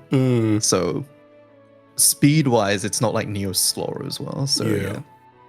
But I do think it is interesting. This has come up a couple times in the past, the double Evanescence, to fulfill Naru's crit requirement, just to get the free source of echoes. So yeah, I don't think it's going to be relevant, but if you see it, that's why it's there, I guess. Gotcha. It's the only thing. So your question, do I need to bar second Evanescence? No, I don't think so. God bless. I've been holding out for so long. Assuming you have Neo, which everybody should have. She's a free character. Yes. So, yeah. Okay. Is there? I remember now that you mentioned it. Was that the only crit thing you wanted to talk about, or was there something that's else? pretty much the only crit thing. So yeah, right. It's like 2 Evanescence and Freya weapon for single-sided stuff. I don't think there's a world where you ever see double-sided crit. Okay. All right. Any other weapons besides the Gold Moon ones? Let me have a quick look, I suppose. Last year we used Love Eternal. Oh, Rosetta. Okay. Rosetta weapon, yeah. Yeah. I'm not sure if that will be a thing this time. Oh, you guys have Matera now, right? So we have Matera now, so yeah, it feels unlikely. It was used mainly for skill awakening. You needed this weapon to make sure you hit skill cap on some of these high defense things. So I doubt it. Reunion's not been used for ages. Sky Ace will be a thing for Ogi teams if Ogi's a thing. Yeah. Okay. Pretty simple there. Yeah. No, I think that covers all non-romp weapons. All right. So let's before romp, let's talk about another one. There's another. I think there's another weapon that exists. I think there's 2 Winds, Gold Moons. Yeah. Sure? And it's not Raphael Fist or the Vayne weapon either. I remember you guys having a bow Mercy Lago. Mercy. So to this day, I've not seen this being used in any setup that enables something that something else couldn't do, but better. That's pretty Like much just what this I morning, thought. I was watching that video in the squad win channel that Cajun linked. Mm. It was a Vesusia setup where they use Boogeyman with this weapon. Was it good? Or... The whole point, you know how Dark swaps out characters with Crawler? Yeah. Boogeyman gets access to Nighthound skills, which means it gets swap. And that's what it was for, just to swap people around. Yes. It was to swap Siete and, in their case, Charlotte out so that they could have it for first and second half. Okay. I mean, It had 100 million damage per turn, oh. which is awful. Yeah. It's like regular wind is like 140 to 160. So yeah, Yikes. It's, Okay. I suppose an option for Susia if you just really want to be hipster, I guess. Yeah, there'll be somebody that does a full auto of it for 250. I mean, isn't there always that one guy who does a Yeah, that's what I mean. full auto every He's- guild war? Yeah. He's gonna have a good time with this one because it's actually on Ellie. But yeah, I was expecting more from the rebalance. Yeah. I'm sort of glad it wasn't good Mm, because I don't want to buy it. But yeah. firstly, bow is a bad weapon type. Number one, because there's just not enough good bow classes, and yeah, number two, like it just Yeah. it really doesn't do anything that other classes can't do more effectively. I remember right. I was Like watching. if it was harp, we might be talking, right? Yeah. I, But I it's a was, bow. I was watching one of And, Cap yeah. streams one time like months ago, and I asked him. I think this was before the rebalance. I was like, "What do you think's gonna happen with Murcielago?" He was like, "The only way it's gonna be good is if they completely change everything on it and make it a different weapon type." Yeah. Yeah. Pretty much. Yeah, and Ormiken's laughing that Wind's got bow and spear. And yeah, like for the illustrious weapons, like getting both bow and spear sort of sucks. Yeah. Because both weapon types are probably one of the worst in the game. Yeah. Especially for like main hand. So maybe that's why we got two main hand weapons as grands. 1000%. Because they were like, Yeah. they were like, these illustrious, they're sort of bad compared to, Everything Beanie's else. torch. Okay, so So, all yeah. right, let's talk about the actual one. So, Ramfire. So how has this Yeah. been since the rebalance? I actually did. I can't remember why I bought this thing. To be honest, When did you get it? I got it. I don't know, a couple of months ago. I can't remember why I pulled the okay. trigger then, though. I don't. Was I that don't. before or after rebalance? It was after the rebalance. It may have. Okay. I don't think it was on the rebalance. I don't remember why I bought it. Like I knew I was gonna buy it next, but I just don't know why I bought it when I bought it. I can't remember what I wanted to do, Okay. but I have it. So yeah. Well, the rebalance made it extremely good. Before, the weapon was one-time assassin, and it would, since it's a one-time assassin, it'd be consumed on skill damage. Mm. Which might be like, if you hear that for the first time, you're like, oh, it doesn't matter, you just don't click skills. But the problem is, a lot of summons deal skill damage. Mm-hmm. So, like, you get up to like 50% of the boss in Guild War, and then you want to call Bubs, and it's like, oh, you lost your assassin now, have fun. Yeah. It's like, all right, what am I meant to do? So it just was a really clunky weapon to use. But now, it's one turn assassin, so skill damage won't consume it. Mhm. And not only that, it gives one turn assassin to the entire team as well. And it's a good weapon now. Mhm. It's a good weapon. It's really only held back the fact that spear classes, for the most part, suck. Yeah. And there's only really one viable spear class. Which is why I'm a little sad that they skipped on row 5 spear and went to Origin. sword axe. Yeah. Sword axe, it's not like they have like 30 billion classes already. Let's just give them another one. Let's give them the best class in the game. Why not? And now you have to wait a while too we'll because just skip over row 5. Row 5 Apsaris. Lancer's like, it's down there. It's at the bottom. To the very bottom. Lance is next. It's Oh. next. And they were just like, Oh, you mean for Yeah, if you night? go- Is that what you mean? no, so like for row 5s, they go in order, right? Oh, no. So Yeah, here are yeah. the ro- So I get you. What I'm saying though is that Yeah. they skipped this and then they went to Origin and now you have to wait all the way again until the end for them to get to Lancer. That's what I was saying. Yes. So Yeah, they like double screwed you because Lancer's not even at the top. So Yep. yeah. So yeah. And like pretty much so Romp is good. Romp is good, and with Busted it's even better because you can really utilize the 1-turn assassin Mm, by getting the double strike from Busted. So yeah. yeah. Weapon's very good. The condition's very easy to fulfill too, which is the 40 hits, sorry. And the Ogi gives a ton of damage too. And it fulfills Naru's crit requirements because it gives 130 crit. Mm-hmm. Yeah. So it does a lot of things that you really need for your team. Currently, the setup with this is for NM200. In past Guild Wars, it's been pretty much the same thing. If you did NM200, it was mainly this weapon. And it's looking like a 3-turn setup. I can show it real fast. Okay. If we want... yeah. Risco, I For think. me, I had Vampy though. I think I did buy it for bullet farming, by the way. Risco brought it up. But then I ended up using fire anyway for that quest. So, and everybody's saying that Night Origin could use it. And it's like, yeah, Night Origin can use it. But like, the win players don't want to use a defensive class for their burst. Why can't they just use a normal class like everybody else? Well, yeah, and the thing is, right, if you look at the spear classes, the two that we have in row 5 are Paladin and Eatromantis. And you have to think about when those classes are actually used. Yeah. And the answer is never. Exactly. It's never, or it's I did everything I possibly can and my team doesn't survive, so I have to use Paladin. Yeah. Right. Night. So, and just from a overall archetype perspective, they're both defensive classes, like you said.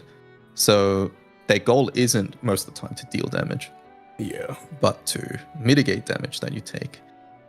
Which is why Apsaris is interesting, because it's the first offensive spear class. So yeah, it's just a little disappointing that we didn't get Apsaris. So yeah, our only spear class really is Spartan.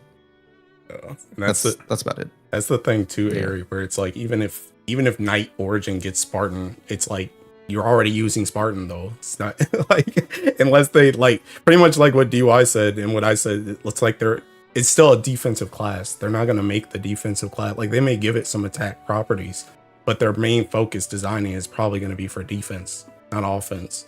So it's like even if it has a little bit of extra stuff or you can use the Spartan burst, it's like it's just more of the same. Whereas they could have had something different if they had row 5 spear or whenever they get Lancer. And on a similar topic, I do think that Knight and Apsaris are both also held back by the fact that they have sword and axe proficiencies, which means they have to worry about hunting and Irish. Yeah. Also true. So they have to be careful there, basically, is what I'm trying to say. Yeah. Anyways, going back to this. Yeah, Romp has some cool setups. It would be turn 1, Morlorn plus split to get the echo. Galleon 1 doesn't really matter this turn, and then you click Vampy. And then Naru 1. You Ogi here, and then this would not push 85. But you do give full diamonds to the boss, so you might need to Vampy 1 this, depending on what it does. So, plus or minus 1 button, depending on what the boss does. And then second turn is Vampy S3, so you lock the boss. And then you attack. And this was for 200, you said? This is 200, yes. Okay. And then third turn, you get the full team assassin from Romp. You click Busted, and then you attack.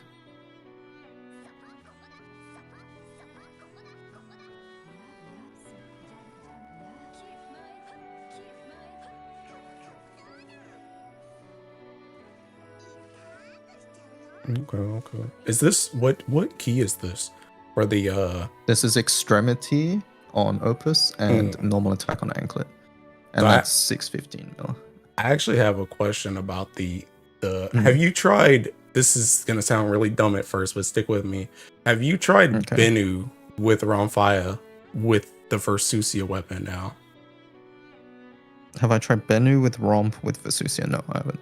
Because mine, so one thing that I know a lot of Romp setups did before was they used the Splitting Spirit like what you have, but they used the Echo key before to make it so that, you know, you get Echo, but also so that no one else really CAs besides your MC when they use the splitting. But now that you guys are using Extremity, I ran into the thing where people, like on my full auto, people are oging now because they're getting barred. Right, yeah. But the other thing is, if I don't ogie on my MC, not only do I not get like the crit stuff, but I also ran into the fact that I think I guess I'm doing too much damage on Bennu, and I actually run into that skill damage trigger, and the team does no skill damage, so he just gets like the defense up for 2 turns, and then he just kills my team. So yeah, I've actually run into issues since swapping to Extremity because I don't have the charge bar thing, like the down anymore. So I just don't know if that, I don't like, it doesn't seem like it's going to mess up anything when you're doing like manual, but I don't know if any type of full auto with Romp gets messed up with that now. Most of my old full autos with Romp just ran Magna Echo Key. Okay. So do you just keep that now and you just don't use your Extremity? For Galleon, I think so, yeah. Okay. I haven't done Romp in Bennu. I just do Mana Diver there for that skill damage trigger. Because the skill damage trigger in Bennu is annoying, basically. So I just make sure I can cancel it. Because you need to, there's a priority there, and I forget how the priority goes, it's been a while, but you need to like get a different trigger rather than Enable, which is the skill damage one. Yeah. So yeah. Yeah, I might just need to lining that up is always annoying, so yeah, I just make sure I do 5 mils damage with Mana Diver for that one. Okay. I'll probably just make a Mana Diver for Bennu then. Or I might try the Echo Key again and just see if it works like that. But then I might try I guess try that. But okay. So yeah, but yes, Romp for NM 200 looks good. For 0 button or like low button things like 95 or EX Plus, it can be used there as well. The EX Plus setup, I'm on the wrong key, so it probably won't work, but just to show the concept, it's MC hits past 50 and then Esther kills at that point. So there's that. Gotcha. I mean, it's pretty useful. And it's low lockout because it's 1 TA and Esther doesn't attack. So if you don't have Orologia, it's good. Low assets as well because it's only 1 character. So probably the next best thing after just Orologia S1. Yeah. Okay. But yeah, once again, not much point if you have Orologia. Yeah. And then 95. Bastet gives the 1 turn assassin, and then you can Bastet gives the double strike to so that you can use it twice for like the 95 team that I showed earlier. Yeah. So overall, good weapon for low button things where you low button setups as well as the NM200. Okay. If we see a normal attack setup for 250, I'm fully expecting Romp to be there. That's fair. Yeah. Okay. I think the play at the moment is like you go in with Ogi, wait for normal attack or Swan to be figured out, and then swap to it if it's faster. Yeah. I guess I'm trying to think. Because what if the Guild War, like, you know how they've been putting in like the stack thing? How much like damage is it again? Isn't it like 4 mil hit or something? It depends. It depends on what the stack is. Like Wins one, I think was CA.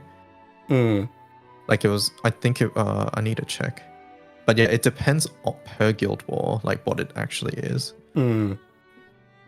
Because sometimes it's like deal a hit of like more than 4 mil or something. Or sometimes like the value of that 4 mil goes up, and sometimes it's like the number of hits that you need to do goes up. Yeah. Let me just check last Wins Guild Wars 1. I guess where I was going was I was just wondering if like maybe the assassin that will impact a lot. Yeah. Yeah, like Commander of Destruction. So last Wind Guild War, it was lowers by 5 stacks upon a chain burst activation of 4 or more chains. So it was literally like, hey, do Ogies against me. Otherwise, I have 70% extra defense. So yeah. It's going to depend on that stack. If they want Ogi to work, then it's going to be something like that. If not, then I guess we'll see. I'm checking for the last ones. Like Fairy Princess is... Let's see. What was it for Earth Guild War? Do you remember? No. Okay. Honestly, I Fairy Princess... like Earth was probably... I think Earth was like the 4 mil hits. I think that's the reason why I remember that one. I think it was... Because that was like the first one, and then we just ended up starting to do Ogies, because like none of the skills were hitting 4 mil or something. It was like 4 or 5 mil or something like that. So Lights was 2.5 million hits. So a hit of 2.5 million or more, and it was 3 hits at NM100, and at NM250 it was still 3 hits, but it went up to 5 million damage hits. So it's figuring out that, and I think this is a cool puzzle to have. I didn't like it when it was just, what is it? The Ogies, which Wind had. Yeah. Oh, Earth was chain as well, says Cajun. Oh, okay. Yeah. Looks like Tartman was also hits of X amount of damage. It went from 2 mil to 4 mil. So yeah, it depends, it looks like, per Guild War. Yeah. Wait, Hello was right. Okay, was that right? Guild War. Oh, okay. Apparently you were right. Yeah, because I think I remember a lot of the early teams. I think some people still did this anyway, but I think a lot of the early teams were trying to use Medusa for that one, and they were trying to use like her S2 to hit the 4 mil or 5 mil or whatever it was. But I remember mine wasn't hitting that, so I just swapped to the Andromeda thing. Light Guild War was hitting 20 times for NM95 and then hitting 40 times for NM250. 40 hits a turn. So very easy. Of course. So yeah. Yeah, I guess we'll see. That's going to depend. That's going to determine whether something like Ogi is king or Romp or Swan is king. Yeah. Okay. All right. Well, anything else to say about Romfire? I think it's a very good weapon to invest into if you're invested in Wind. I think it's harder to make use of if you're Magna, because the 30% assassin mod means that you need a lot of raw, and Magna by design has less raw, so it's just harder to get the full value out of the weapon. Yeah. Characters like Neo help a lot, but yeah. Okay. It is a weapon that I think has less use, or I wouldn't say less use, it's less effective compared to other weapons, other Goldman weapons, that is. Like, I think Erish or other, even Hunting, I think, is much more impactful in Magna. Whereas Romp, it's like, you've increased your 1 million auto attack with Assassin to like 2 million. And it's like, oh, okay. Yeah. So, of course, you're going to get a gain. It's just compared to some of these other illustrious weapons, it might feel less. Yeah. The gap. Okay. I thought about two more weapons that we can talk about that go with Ramfaya. The enmity ones. Oh, the right. Ones, I forgot about those too. The ones for Noir and Show, unless there's another one. Yeah, Noir and Show. But no, that's it. Yeah. Okay. So how in those that look? 200 team, I had it. Pretty much how it goes is Noir is better. Assuming you are, if you're doing Spartan and you're doing Molon Labe, Demon Brim, then Noir's better. Show was like only better if you're like 60% or something HP. Oh, okay. Gotcha. Which is bloodshed value with like nothing else. I forget the exact numbers. I have to double check that. So don't quote me on those numbers. But essentially, Show is better at higher HP values than Noir. But most of the time when you are doing these enmity setups, you are in a range where Noir is way better. Yeah. So my grid has one of each because I haven't barred my second one yet. But assuming Raw is an issue, then yeah, Noir it will be better than Show. Gotcha. But they are mainly enmity activators and they will give you Raw. So yeah. Okay. All right. That was pretty much it for them then. Is there any other? Well, oh, right here, Exo Sword. Anything with this? Exo Sword? Exo Sword. Full auto, I think. Yeah. I don't think there's too much. You guys have pretty much given up on the Glory Bringer thing now, right? Yeah, Glory. There's no Glory setups. Yeah. I think Glory's main thing was that it gave double strike, but now we have Busted. Yeah. So there's not much reason to use this. I think it's mostly a full auto weapon for Fighter Origin. Yeah. Okay. And for Fighter Origin, it's nice because you get 100% uptime on Wolf. Because of the cooldown cut if you have 5 swords in your grid. Yeah. Magna, it's a bit harder to fit those swords in, but Primal, it's not too bad. I guess it might be harder now because we're kicking Ultima. So I'm not sure. Okay. But yeah, maybe for some 250 FA where you have those extra grid slots, it'll be easier to fit in. And yeah, Cajun's right. We are getting ULB on those. Oh yeah, So yeah, that is it could true. change. I guess It could technically change. Celestial weapon, Celestial Sword, Yes, Celestial those are getting ULB too. So. Yeah. That could be something. Harp is currently used in the RF setups. So could be good there. And I suppose there's also a bow. Oh yeah. The Exo bow. So I don't know. Murcielago fighting Boogie for a FA. spot. Boogie seems to always come back for FA for Guild War now. So Yeah, I feel like Boogeyman is the new age like lumberjack relic buster. yeah, It I was agree. like everybody used those for the full autos in the past. Now it's Boogeyman. I guess, is there any other weapon? I think that's like Weapons? it. No, not really. If we're Okay. talking like gacha. So yeah, All right. I think that's it. All right, so we'll shoot over to summons real quick, and then we'll hit characters. I don't know too many. I mean, it's mostly, we already talked about Cassiopeia at the start. We don't have to talk about like, Zeph or whatever, but anything with like, well, obviously Bastet. Key summons. But yeah, Yeah. so Bastet, Owlcat, Demon Bream, Noir question mark. I don't know if there's anybody else. Don't think so. I Okay, don't think so at the moment. so those three.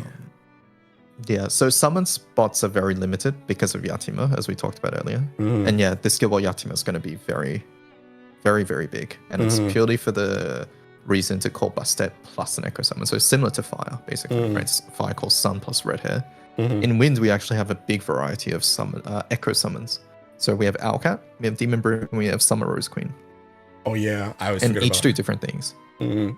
So Owlcat is now the best for any setup where A, you need multi-attack, and B, where you're doing mostly a one-turn thing, because it has the highest echo value. And in fact, it's the highest out of all echo summons, right? Wind got the weird one. I mean, it probably should be. 'cause So it is Red weird. Hair's like echo is 35, and Owlcat. Oh, never mind. Owlcat is also 35. It used to be the highest, but now it's not, I think, or something. I forget. Maybe it's because Either way, it's weird. They gave them the FLV or whatever. Maybe they all got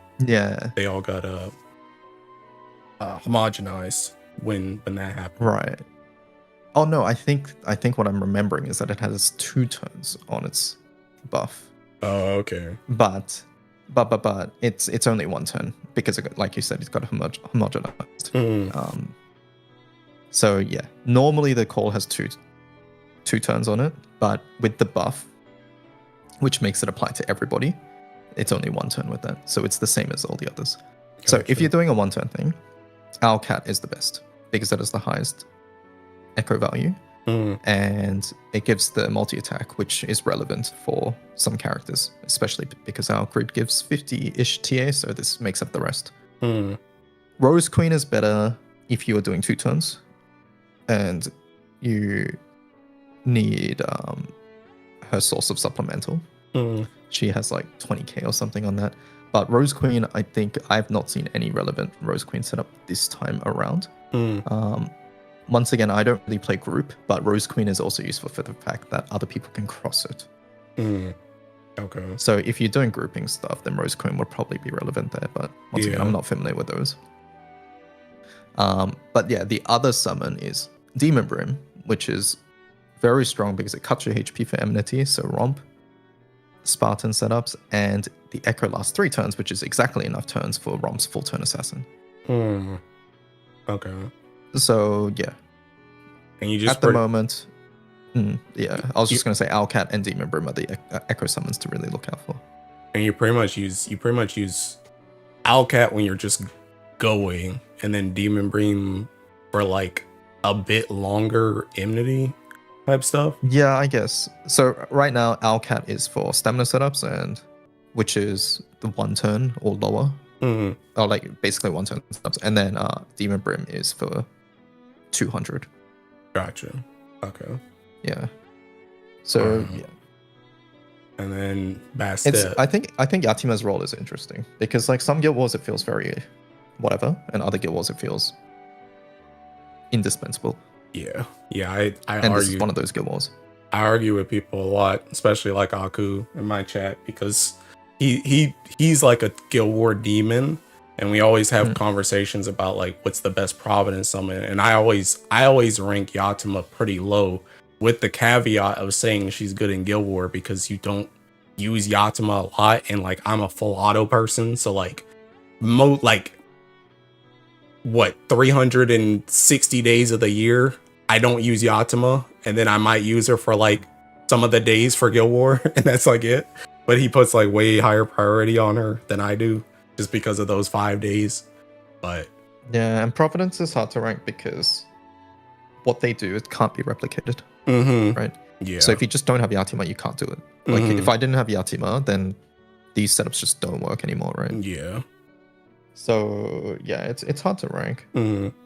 I think if you were an other element player like Fire or Wind now, you would be using Yatima in your full autos as well, just because you can call some useful summons. Yeah. But yeah, Yatima, yeah, what Munching said. So Yatima, he said, is based on other summons, and it really depends on how good those other summons are. Yeah. Which in this case, Sun and Busted are like the best summons in the game. Yeah. Or some of the best summons in the game. So call effects anyway. So yeah. Okay.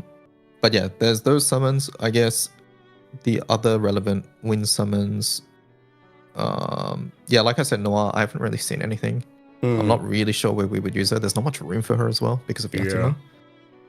And then yeah, I'm not actually sure if we'll see too much Orologia. Orologia would replace the Belial or Summer Belial spot in those Yatima setups, because you know his call is 1 time, so if you need that extra damage, I suppose. But yeah. It's looking unlikely for now for 150 and 200 that we'll need those. And then Belial is good because it's a 1-time call. And then Summer Belial is for cuts. And it's still very important for what it looks like. But even more so now because of the Yatima thing. Yeah. I guess one other summon I thought of was Summer Tiamat. You guys need that for anything? So optimize things, no. Okay. If you happen to have it and if you don't have everything up to date, then you might be using it. Like, for example, if you don't have Orologia and you have Summer Tiamat FLB for some reason, then you can probably do like some 0 button OTK with normal attacks with her, right? So things like that, I would imagine. And NM90 farming, like that'll be fine. So yeah. Yeah. But for optimized things, once again, there's just no room.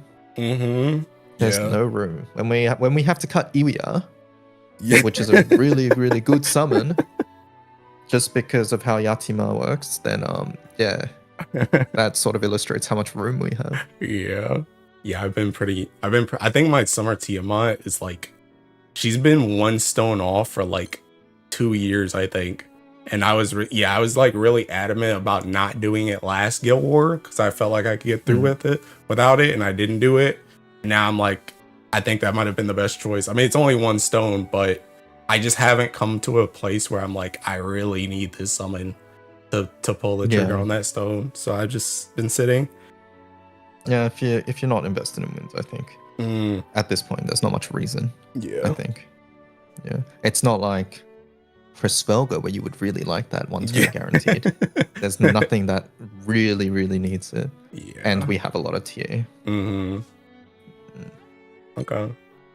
All right. Well, I guess the only other one. Did you have anything to say about Bastet besides she's just really strong? We kind of talked about her in bits and pieces and other stuff. Yeah.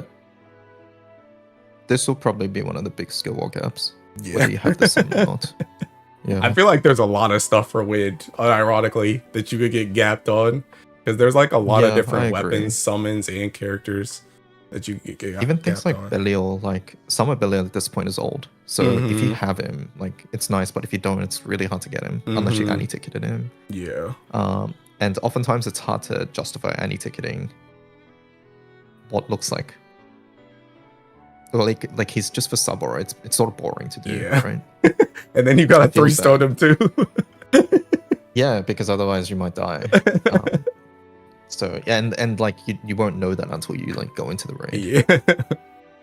So it's a little annoying, and especially because like back then you could sort of justify because it's like, hey, I might use the call, but nobody uses the call these days. Yeah. So yeah. Okay. Bastet.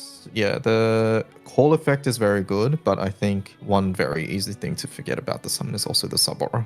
The strength is very strong and incredibly noticeable. Yeah. Technically, you guys get to spell cancel too. I don't know.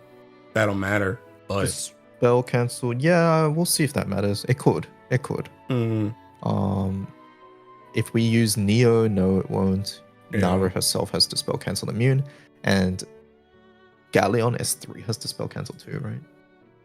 It might save a button at worst. So yeah, it's nice. It's not a bad effect to have. Right? Okay. Like I would say the only thing that might have been better is Veil. Yeah, but you guys already have that on dispel cancel. Tiamat. That's the reason why they didn't want to. Yeah, I think so. Yeah, but in the past we actually had to put like Citadel backline for the Veil. Or I guess now you can put Veldora backline, right? I think he has. Oh, a collab character.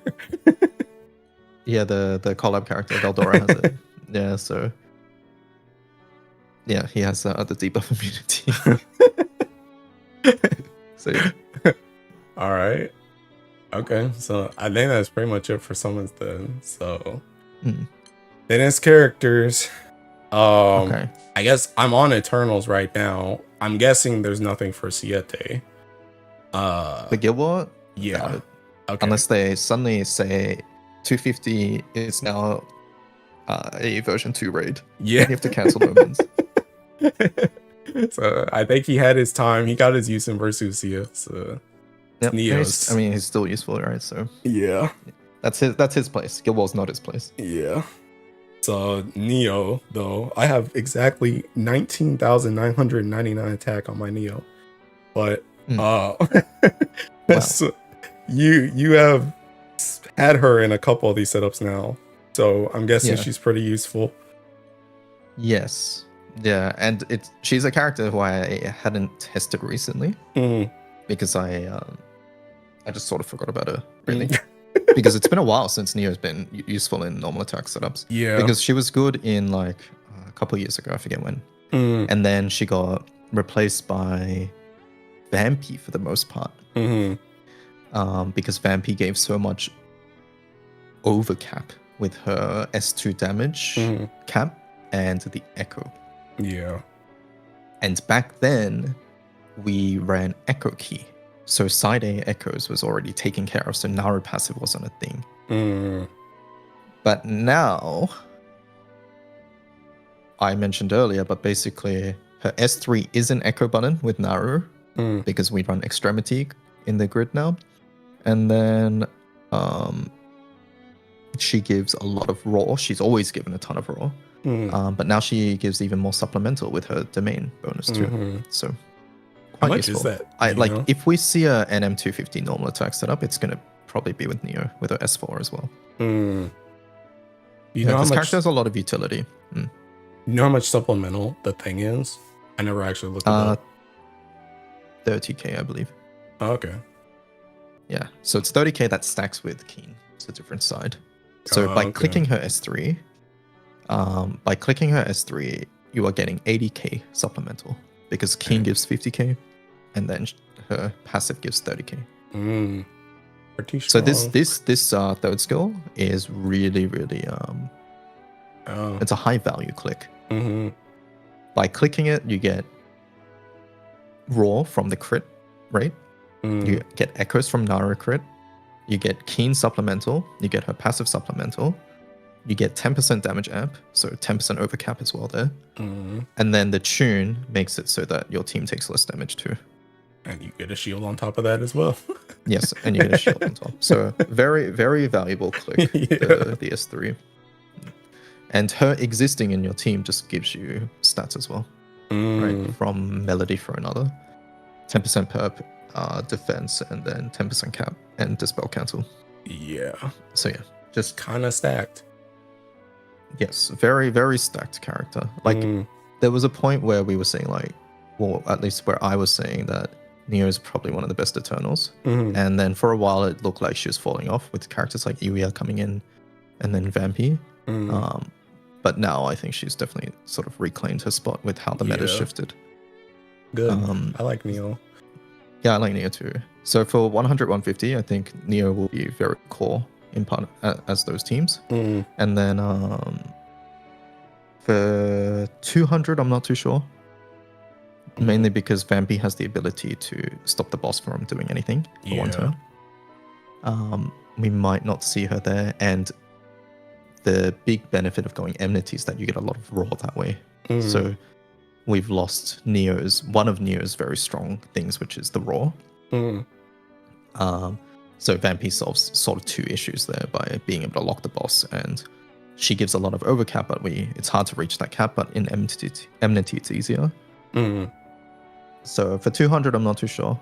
And then 250, we'll have to see. Yeah. Okay. All right. Anything else to say about Neo?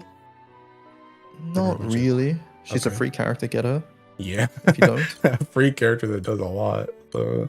Yep. Does a lot. Like them just adding I guess like this is more for full auto, but them just adding like the spell on S1 was really useful too. Like that's something that's unlikely to be useful in burst setups or manual setups, but for full auto, like one of her weaknesses was that she didn't really have that much utility. But now she dispels. S4 is the rape debuff. Yeah. So, and you can recast it too, so yeah. Gonna be very good. Yeah. Yeah, the only downside is that her S1 doesn't proc Swan. Really? Yeah. Because it's not you casting a dispel skill. It's the debuff that's yeah, I dispelling. think I have noticed that in some of my full autos. So it's annoying. Okay. Is Bastet worth throwing Sunlight Stones at? Asks Chaos in chat. I would say if you want to invest heavily in wind, then it's a good spot to put Sunstones in because it's one of the best summons there. But at the end of the day, these busted call summons are like, or call setups are very high investment. So yeah. All right. I think that comes down to whether you're actually going to use those setups or not. Pretty whether much. you care to have those that's setups. that's what I was gonna say. If you're gonna use it, then yeah. But if you're not gonna use it, then there's no point in just getting it just to get exactly. it. It's not like a summon like Belial where you can just chuck it in every team, right? So it's harder to justify, but it is a very powerful effect. Yeah. I got a question too. Is there any I guess character, we haven't gone through all of them yet, but is there any character you'd recommend off the top of your head for like the surprise ticket? The ones I could think of specifically? Yeah, for Wind. I would think like Haliosho, Clarice, Noir. I don't know if there's anybody else that's like Lamarok. Oh yeah, Lemrock. Well, he's not on this one though. Oh yeah, he's not on. You're right. So, yeah. So Cad, Clarice, Noir. Yeah. I think that's like anybody else? For at least for Guild War. Hi Wyvern, by the way. Let me just double check. For Guild War, that sounds right. Annual shows up in weird places, but I don't know if that's worth a subtext. Unless you're a big the other two are better. Cad Clarice is very, very good if you care a lot about full auto. They're going to be one of the best characters for full auto. Cad Clarice Cad Clarice is like one of the best characters Winter's gotten this year. Probably top 3. I have to go through the list. I don't remember, but yeah. Don't worry, we're about to go through. If you don't have Mirren, I suppose. If you think Ogie's going to be big. Yeah. Okay. All right. So for these characters, I'm very interested to hear about Matera from you, because I'll just start real quick because I don't have a lot to say. I looked over her kit last night and I've used her a couple times. I tried her in like Yiggy full auto just for the heck of it. And she kind of does a lot of damage, and she doesn't have like, she doesn't have like a ton of utility, but she kind of got a little bit with like the dispel and the delay, and then she can technically just not get hit if she dodges. But like, she just feels incredibly basic to me, where it's like she just does damage, that's it. But she also doesn't really seem like the type of character that's like gonna replace like a Naru, where it's like she just does a ridiculous amount of damage for like a burst. It's just kind of like she just does sustained damage and that's it. But I don't know, do you have any I don't even know if she does sustained damage. Because like So in the context of Guild War, the only thing I've personally found so far is a Orologia-like EX Plus setup, where you click a S1 and then you kill the boss. Oh yeah, I did see that. Yeah, I posted it on Twitter, but essentially, think Orologia S1, but you click Matera S1 instead. So other than that, I think she's just going to be full auto, and I'm not even sure if she's going to be the best full auto for a lot of those things. There is a world where maybe if Swan gets to 2 turns, and the way you get to 2 turns is by clicking her buttons, it might be faster, but I think just by clicking her buttons, it makes it slower. And you have more lockout because she attacks, as opposed to someone like Esther or Lich who don't attack. So yeah, I think she's going to be full auto, and I don't think, like you said, her kit is very, very straightforward and easy to understand, which is a good thing for some people, but it also means it doesn't have too much depth, and I think they've done some things to make it so that you can't really quote unquote abuse or exploit certain game mechanics as well. Like for example, her S1 makes it so that it ends the cooldown of S2 and S3, and that's important because S3 gives her the dodge all, and that's how she like auto activates her S2 at the end of the turn. But the S1 buff can only be cast when she has 10 of these seals. So the way to get these seals is by dodging. So it self-sustains in a way, right? Because you Yeah. click S3. Mm. But it also goes on Ogiing. So at first I was thinking, hey, if you Ogi enough, then you can have this up a lot of the time. But then you look and then the buff is only 3 turns. Yeah. It's a 3-turn buff and then there's an 8-turn cooldown. So like always minimum it's gonna have 5 turns downtime. So it's just like you can't make it so that she can always like loop this even if you put in a lot of effort to do it. Like her Ogi does a lot of damage because it does like 10 skill hits and it does unworldly damage. And her skills do big numbers. But yeah, I think she's fun to use to see like those big skill numbers, but I think that's sort of where it ends. Yeah. And then for Guild War, I imagine that after the first like 4 turns, once you've clicked your skills and done all that, then like she probably falls off a cliff. Yeah. And yeah, I was kind of surprised. Maybe those turns are enough. I don't know. No, either. I was just kind of surprised. Like, I felt like the 4-hit wind damage should have done something else. Like, I don't know if it needed to have like as strong of a thing as like Percy's, like the Singe thing, but I just felt like it should have done something. Like, it feels like the type of effect that should have some type of debuff on it. I don't know what the type of debuff, or like a dispel or something. It just feels weird because this character's just missing things to be like truly good. Yeah. Like she's fine, right? At the end of the day, she's a fine character, but she's not like outstanding or noteworthy. And I think it's just missing a couple of things, like you said, some extra thing on the passive, maybe some extra debuffs on S3 or S2, having her stacks go up a different way, maybe having her buff last a little bit longer. Yeah, like just things like that. I think she's missing 1 or 2 things. Yeah. And I think the way they've compensated for this is by just making her skills do more damage. But yeah, where like unless we're talking like Mjolnir incident where you have enough damage to just kill everything with a skill, then that's just having damage is just not enough, right? Yeah. So yeah. Well, we'll see. Maybe like 200 FAs, or I doubt 250. I think 250 is too long for her, but yeah. Okay. All right. So I don't have this character yet, but I feel like we kind of need to talk about Lancelot and what's his face? What's the Dragon Knight guy? Lamrock. Those 2 characters. Yeah. So I don't feel have like Lance. Okay, so you don't have Lance, but you have Lamrock. I don't have Lamrock. I don't know Lamrock either. Oh, okay.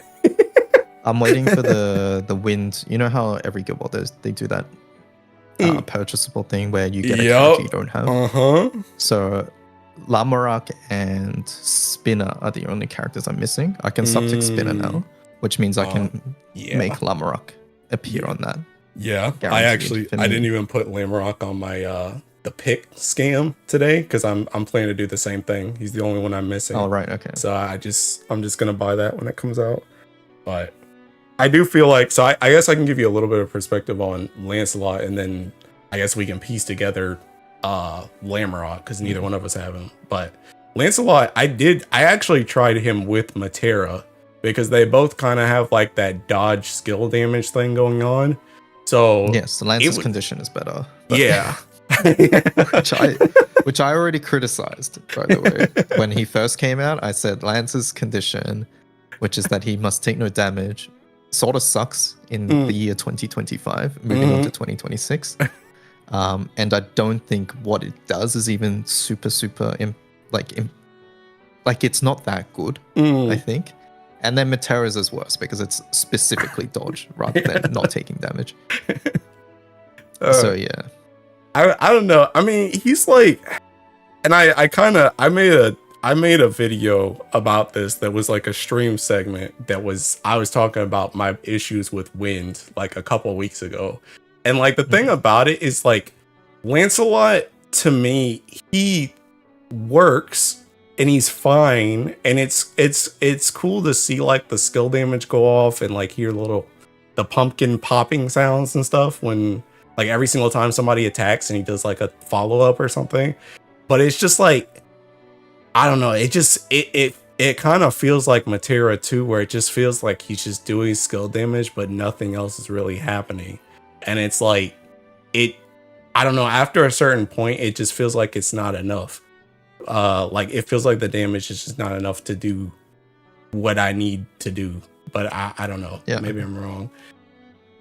We'll see. I mean, I'm sort of in a similar boat because I had the opportunity to spark this character, but I decided not to. I rolled on this banner, but I got the other two characters before I hit spark, and I decided to just stop the spark. And main reason for me was because I thought this character was a fraud. So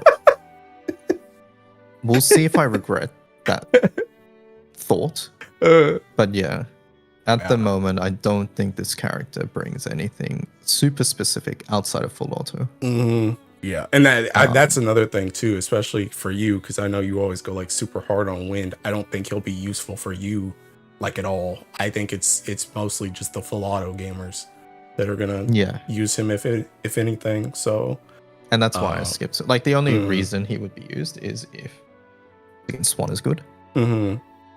But yeah, so.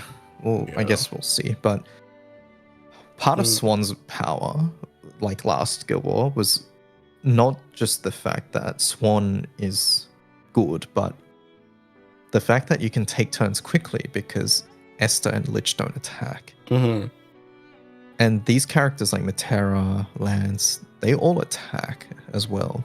Yeah, and they like to press which means that too. Each turn takes longer when you just need to mash turns as quick as possible. Yeah. So, yeah, you have to cut a significant amount of turns for this to be useful. So we'll have to see. Yeah.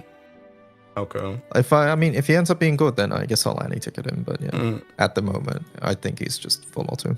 Yeah. Okay. So Lamorak, on the other hand, though. So if you know anything about him, go ahead. Because I'll be honest, I looked at him when he came out, and then I forgot everything. So.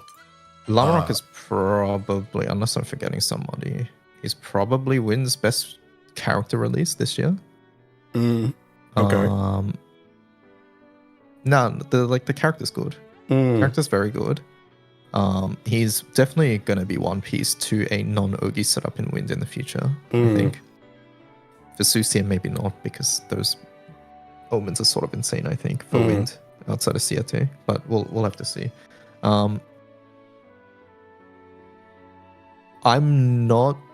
Since I don't have the character, I can't test it, right? But I would not be surprised to see setups use this character in Guild War for anything higher than NF 200 and above. Yeah. I've been told that I think his S3 comes off cooldown for turn 3. I think that's supposed to be right, yeah.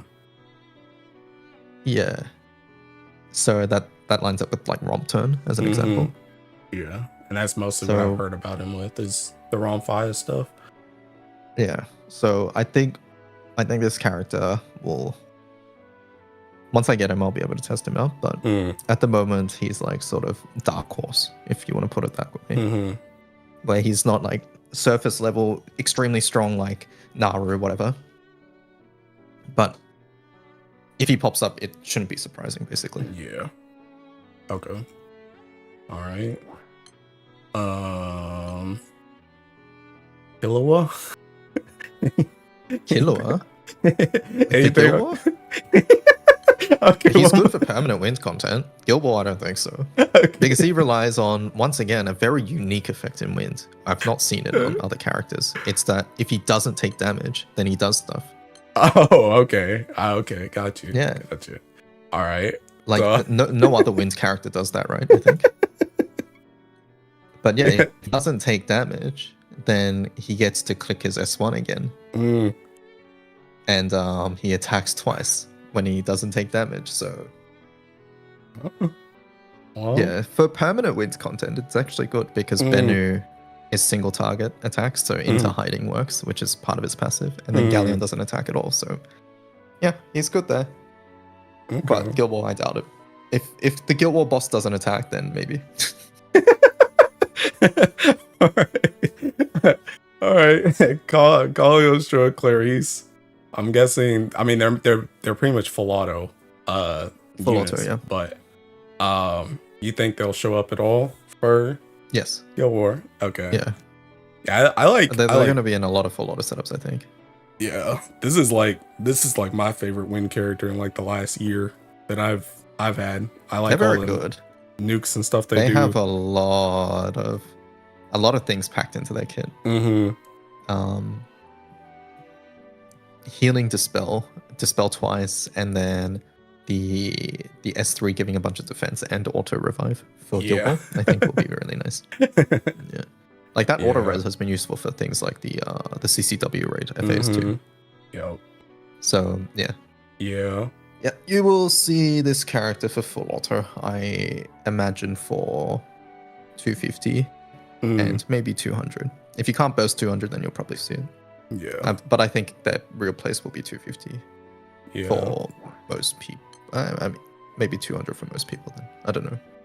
Depends how quickly 200 dies for regular setups. I've seen a lot of people pick up both of them for the subtext just to get ready for Guild War. Yeah, it's a good subtext choice. Okay. I think you skipped Cassius too, right? Because this is also another full auto character. Yeah. Who else released on that banner? I forget. But Lich. was this the Katura? No. I think it was Lich and Commander. The yeah. Yeah, so this banner I didn't pull on. Yeah. I got Lich but didn't get Cassius. I pulled trying to get Cassius, but yeah. But I think Lich is the better character anyway. So yeah. Cassius is the other really big full auto character. So Cad Clarius and Cassius. Cassius does more damage and also heals as well, just like Cad and Clarius. I think he heals less. I can't remember the numbers. I think he does too. Yeah, and at the end of the day, he doesn't provide the defensive buffs that Cad and Clarice does, which you need. Yeah, so Cad Clarice is 2k, which is the same as Cassius, but they also give themselves healing cap up, so it's effectively more. Yeah, I do. Cassius, like, I've used him for some full autos, but the issue with him is, like, for one, I feel like he's almost overkill as opposed to Cagliostro and Clarice in a lot of instances where he's pressing a lot of buttons that don't really need to be pressed at the time. Like Cagliostro and Clarice just kind of do what they need to do anyway, and then they just move on. So he's kind of like overkill with, I wouldn't say damage, I guess, but he's just kind of doing stuff to do stuff. But it just makes him slower, I guess is what I'm trying to say. He ends up being he ends up being slower than Cagliostro and Clarice, but he can be pretty safe if you need that. But yeah, this sounds very similar to Valentine's Cassius, which is my assessment when the character released the summer one, because Valentine's Cassius was really useful. That the Fabi Grabe, the Water Bear Guild War, but then like the next Guild War, despite him being just as useful, he was just slower because you didn't need a lot of his damage or skill presses. Yeah, and Summer Cassius is almost identical to Valentine's Cassius. Yeah. So yeah. I remember K-Teen talking about how he might be useful for some Swan teams. But yeah, if he's used in manual or somewhere super meta, it's gonna be something like that. I think other than that, just full auto. I do think he is a very good full auto character though. Yeah. It's just depends how much you care about full auto. Okay. I forgot this chick's name. Scold. Anything for Scold? Scold? Yeah. No. Okay. Next. Mirren 250 Ogi, maybe? Yeah, Mirren 250 Ogi. That's like it. She gives Dispel on special action, which is very useful, obviously. Dispel's the biggest issue for Wind RF. Because despite having a lot of Dispels with pinch harmonics and stuff, oftentimes you want the Dispel before you attack. Right? Because if the boss is like 80 cut, then you want that to be gone before you click attack. You don't want your MC's Ogi to be cut. But you can click their skills, and last year we got by it with things like calling Summer Bubs before special actions to get rid of the spell cancel and whatever. So yeah, there's that. But Mirren at the moment is the best damage character for Wind Ogi teams. Okay. So if we can fit her in, we are going to fit her in. It's Mhm. mainly whether we can fit her in is the issue. Yeah. But yeah, Gotcha. I imagine if Ogi's good, she's gonna be there. All right. Mahira. I haven't seen her in any of your setups. What's going on with what's going on with her? Anything? Probably the. Is this the worst character release for Win this year? Worst seasonal. It's either this or Hustler. Oh yeah, we have to Maybe talk about her worse. too. But one of the other things I said about in that Win rant that a lot of people didn't notice, but I noticed was we got where's these characters? The 12 generals. We got Makara, Mahira, Bikala, Katura, Vajra all this year, and Mahira is just significantly worse than the other ones. Yes. And it kind of throws me off. Not even close. It's like not even close how much better these other ones are. Right? If this was at least like Vicky level, right? Where it's like good for full auto, maybe you can do some mash setups, then it's like, oh yeah, sure. Maybe there's some potential there. But like Mahira is like, I don't know. I think they were sick of her being good in like in light. Yeah. And she was good in Earth back in the day too. When she got like her FLB and stuff. Yeah, exactly. But so maybe you're right. Maybe they're just tired of her. But yeah, no, Mahira has too many issues, I think, to ever be really good unless they rebalance her kit. Her S1 being a timed buff 5 turns, sort of bad. Giving one-time assassin when you've somehow worked around this 5-turn thing is not enough of a benefit. Her Ogi lowers the cooldown instead of extending it. Like if her Ogi extended the duration, sort of like Folia buff, yeah, then it's like, then it's easier to maintain this, right? Not that you even want to be Ogiing on like normal attack setups, anyways, right? Yeah. So you would have to figure out how to Ogi and like weave the Ogis in, and like even then it's like not worth it. And then and then I guess like I just want to talk about her buff as well. Because like if you look at Light Chicken's buff, the debuff, which makes it so that she does the plane damage when you do a certain amount of skill damage. Yeah. Like that is so much more impactful and does so much more damage than Mahira's, which is if you do 17 hits, then you dispel once. And that's one character. Right? Mahira's is like your entire team needs to deal like a minuscule amount of skill damage. And then you proc like 20 billion hits of plane damage and dispels. Whereas this character, you got to do 17 hits and it's not permanent. And it's only on one character. That one character has to do 17 hits. So yeah, I don't know. I think they were just really afraid of this character being good. And it ended up being very undercooked as a result. Yeah. Okay. Well, unfortunately. So Mahira, I don't know. I doubt it. I doubt we'll see any substantial setups with her. And same with Hasalia. Okay. So could we just skip over Hostel? Hasalia is pretty much worse than Mirren in every other way. Every way, shape or form. Clicks more buttons, deals less damage. More clunkier to use as well. Can't even like full auto the skills really because you want to click them multiple times a turn. Yeah. Omikun says cuter, but I like Mirren better, so I'm gonna have to disagree there. I like Haselia better, but I do like Haselia, but Mirren's one of my favorite characters, so that's fair. And the only character I've ringed twice, I think. Really? Yeah, I had a strict rule where I will only ring one character at a time, and I ringed Holiday Mirren when she came. Even out. the Grimneers? You haven't ringed both the Grimneers? I've only ringed Valentine's Grim. Oh wow! I'm trying to. So yeah. Oh yes, recently I've ringed Wamdas twice. Wait, have I? No, I don't think I've ringed Fire Wamdas. I'm being gaslit here, I think. Oh, I lied. Never mind. I did ring Wamdas. I think. Now that you mention it, I think the only one I have 2 of is Shalim, actually.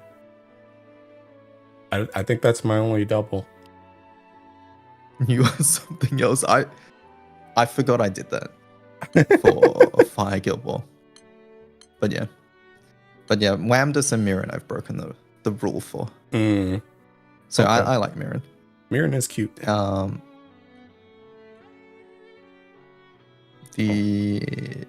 Hasaleh is pretty much just worse, and Hasaleh doesn't have any utility. Yeah. Like that's something that baffles me. Like if she at least did like a debuff or dispel or something, right? It might be worth it. Yeah. Her kit is literally damage, and she's worse at damage than Mirren, and that's something I don't understand.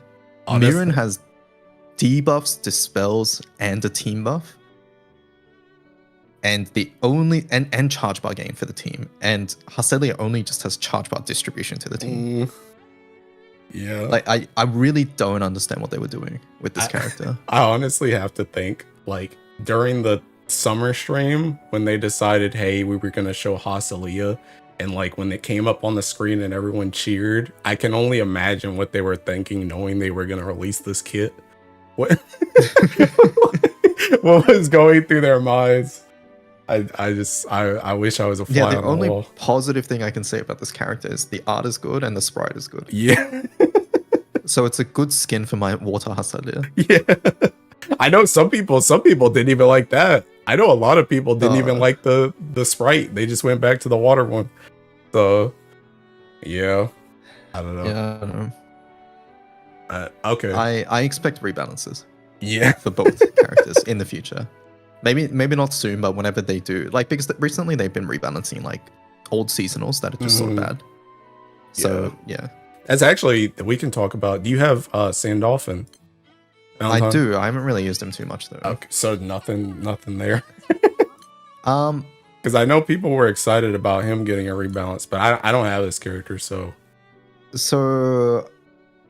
I could see him be used in some full autos, but nothing more substantial really than that. Okay.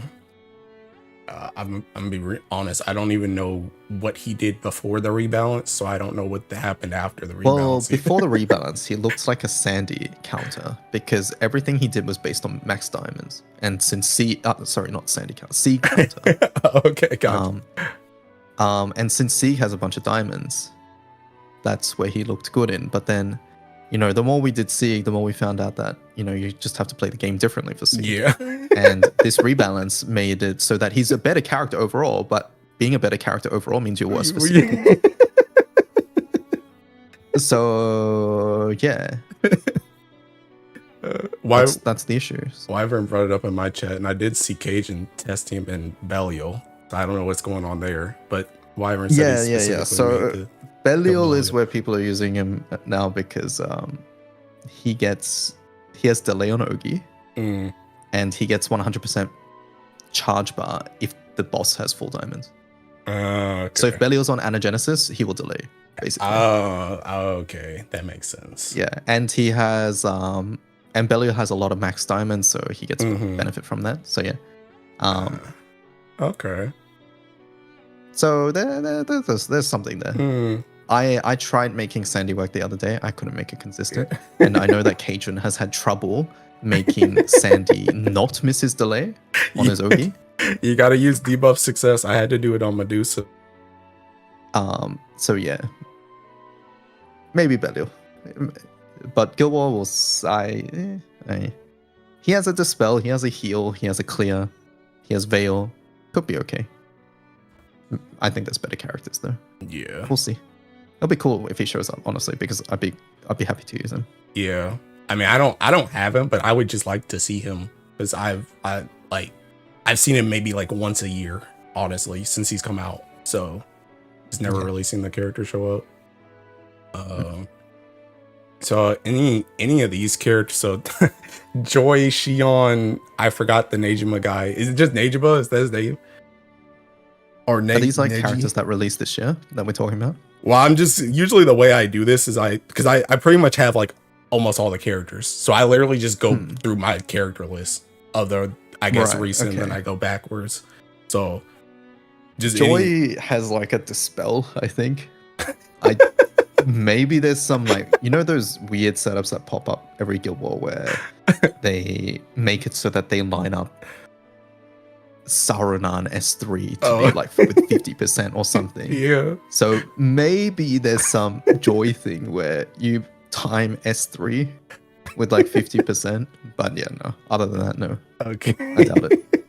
And because S3, I think, requires some stacks for this character, right? Yeah, goals. Yeah. So yeah, it's probably not. Dion? You said Shion. Shion in the past was only double dispel. Okay. She doesn't really do much outside of that. I think we have a lot of auto dispellers that we won't really see Shion. Negima sucks. Okay. Negima's bad. Setsuna's also bad. Okay. So we won't really see them. All right. They were the first collab characters, right? Oh no, Slime was the first collab characters. Yeah. So Slime and these ones, they were pretty careful. Yeah, Raccoon and then from was Hunter pretty Hunter, good. They were like, which one? Raccoon, my dude. This dude's seeking rings. Yeah. But yeah, they were a bit more careful. They're a bit more relevant these days, I would say. Yeah, they've been even Kurapika or like Asuka and stuff and Kaoru. They do things. Yeah. But Negima Negima was a free one. And to be fair, Negima also gave us Evangeline, and that character's strong. Yes. Yeah. So yeah. I don't know. Okay. All right, who's next? Raphael. Anything? We call him Backline Betty over here, but yeah. I mean, at the very least, he'll be backline. I've never asked you this question, but I've said this for the longest time, and I just don't understand why they didn't do it. Why? Can you tell me any reason you can think of why didn't they? I guess besides just because they wanted to put him on New Year's, why didn't they just swap Vayne and Raphael's weapons and just give you guys Raphael before last Guild War, and then just put Vayne on the New Year's with Raphael's weapon? So essentially give Raphael Swan and then release him for Guild War, and then just give Raphael's weapon to Vayne and then release him at the end of the year. I don't know why they didn't do that. Okay, I see what you mean. I mean, other than like the actual weapons themselves, because like Raphael's is clearly his fist, which is a very visual like part of him, and Swan is Vayne's weapon. So. Yeah. But so if we ignore that argument, you're saying like, I just don't. Ignoring the visual and the lore and stuff. Yeah. You're saying like just mechanically, why did they not release Raphael? I just don't get why they gimped you guys from a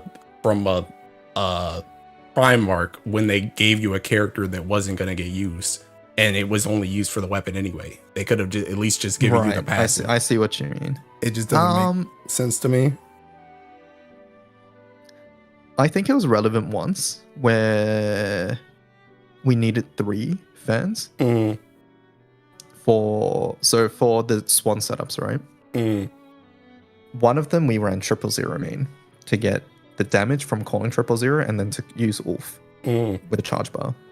That setup ran Sagacity and it had Iwia in the grid back then because we didn't have summon issues for that, which meant that you need triple fan. Okay. So maybe it was to incentivize triple fan. Yeah. Because if we had Raphael there, we don't need the triple fan. Yeah. I guess it's kind of funny though, because at the end of the day, you still want to use triple fan now anyway. So yeah, exactly. I guess like he gets the boost, but it didn't really and then change that much. The other thing is Sumo. Was Sumo out last Guild War? I think it was. When did Sumo come out? I don't know. Let's check. Sumo came out on 2024 September, and now Guild War was when? November. So Sumo was out. Yeah. But we had no Orologia. I would have to test to see if we would have had enough damage to do 1-turn Sumo. Because regardless, right, they would have been selling the weapon for the new setup. Like Swan was part of the new setups, Sumo was part of the new setups. I would say maybe it's purely just to change of pace. Who knows? Maybe. Because we've been doing Naru forever, and last go was the first time I didn't use Naru as a solo player. Yeah. At all. Really? I think I used her I didn't like use Naru a once. single time. I think that was There the was one no time. need if you had Swan. Mm. Yeah. If you were doing group stuff, you would use Naru. But if you're doing solo stuff with Swan, there was no reason to use Naru. Because it was like Swan all the way to 250, and 250 was Ogi. Mm. Okay. All right. Anything to say about Raphael himself, I guess? Character's so odd, it sucks. Yeah. Not It's crazy to me that anything he does. you guys had to wait so long for him and he just didn't do anything. Yeah. Very, like, I had maybe, like, when he first released, I had a bit of hope that he might replace, like, Mirren if he did, like, a lot of damage or things like that. But, yeah, no, he doesn't really do much. Unfortunately. Okay. He's a good backline character to come out when your front line is dead for Vesusia. At the very end, when there's like 1% HP left. That's about it. All right. Anything for Medion, Lesia, Veldora, Andira? That's a very random selection, but I guess these are that's just got him recently. Yeah. Meteon's old. I think I actually got him on an ticket. I did not have that character for so long. I don't even remember when I got him. Character's not good except for lockout reducing purposes because he's single attacks. Much like Isaac Water, something like that. Lisha, I think, is a neat character, but not really for the purpose of nothing special for Guild War. Veldora has Veil backline. That might be useful, I guess. And Andira is just outdated. Monkey? Yeah. I've not used Monkey in years. Yeah. Okay. So Vayne. Anything? Vayne?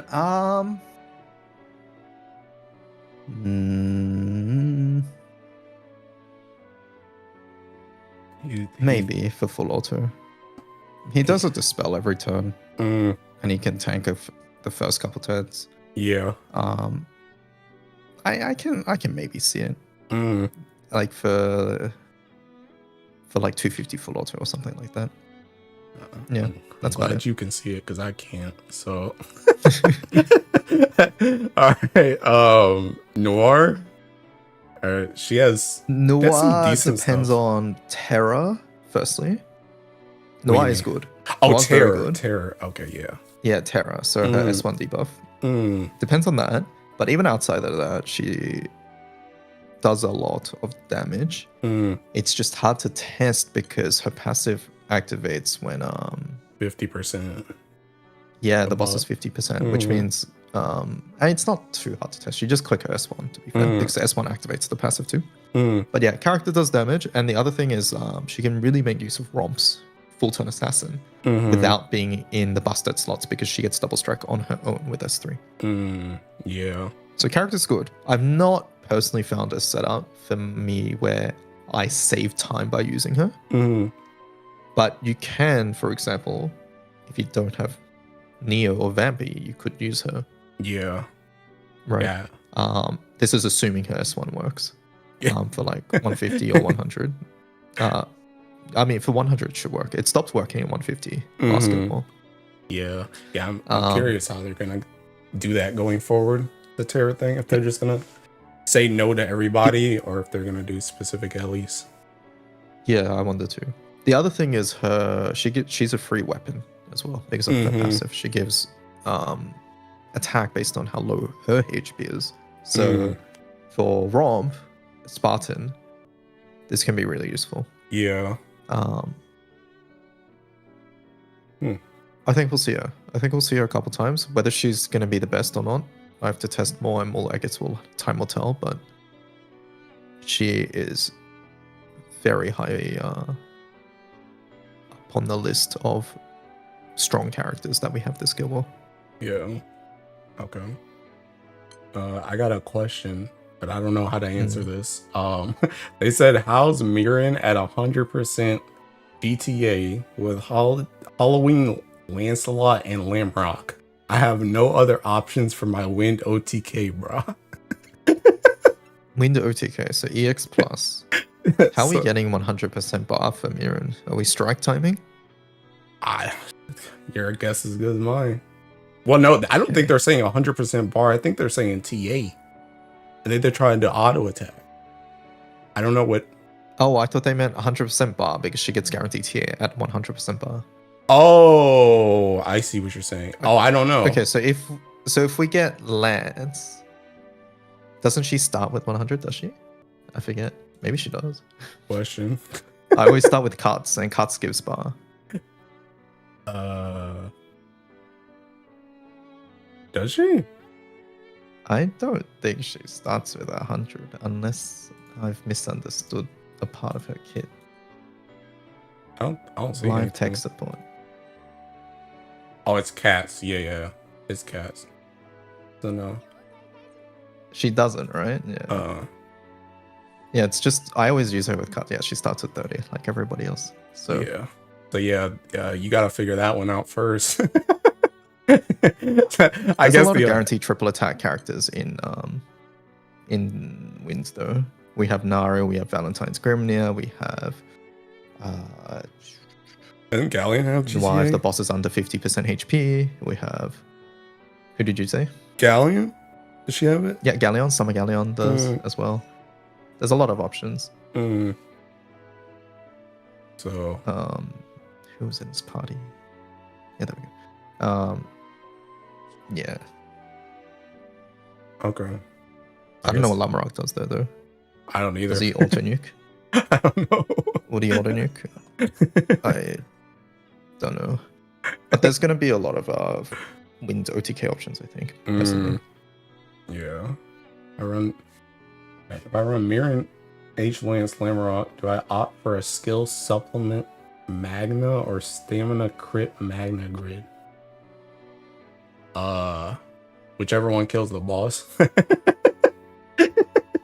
Does one of those kill it? The other one does it? I don't know. I don't play Wind Magna. PPH. Depends what this is even for, I think. I think they're still trying to do their OTK. Oh, right. Okay, it's the same person. I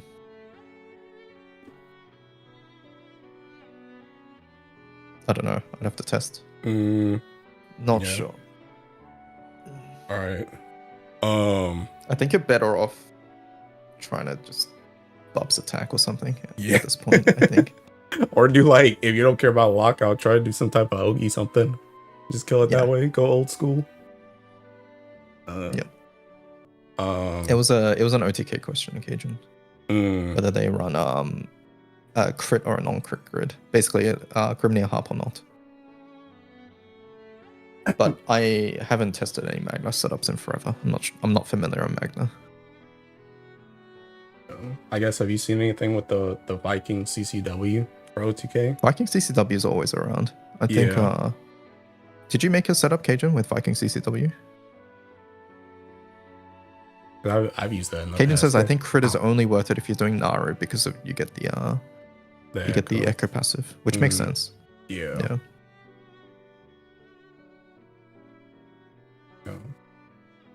Okay. All right. So, characters. Noir good. Yeah, Noir good. Anything for Bite? I don't know what he does. Same. All right, I'm gonna skip. Yeah, just skip. If he shows up, we'll have to learn that. But it ain't gonna be from me. Spinna? Anything? Or Guild War? Not. Okay. For Guild War, probably not. He's in that Seek setup, which is cool. Because because of the way Seek's cap works. But yeah. The Galleon, very gonna be very prominent this Guild War.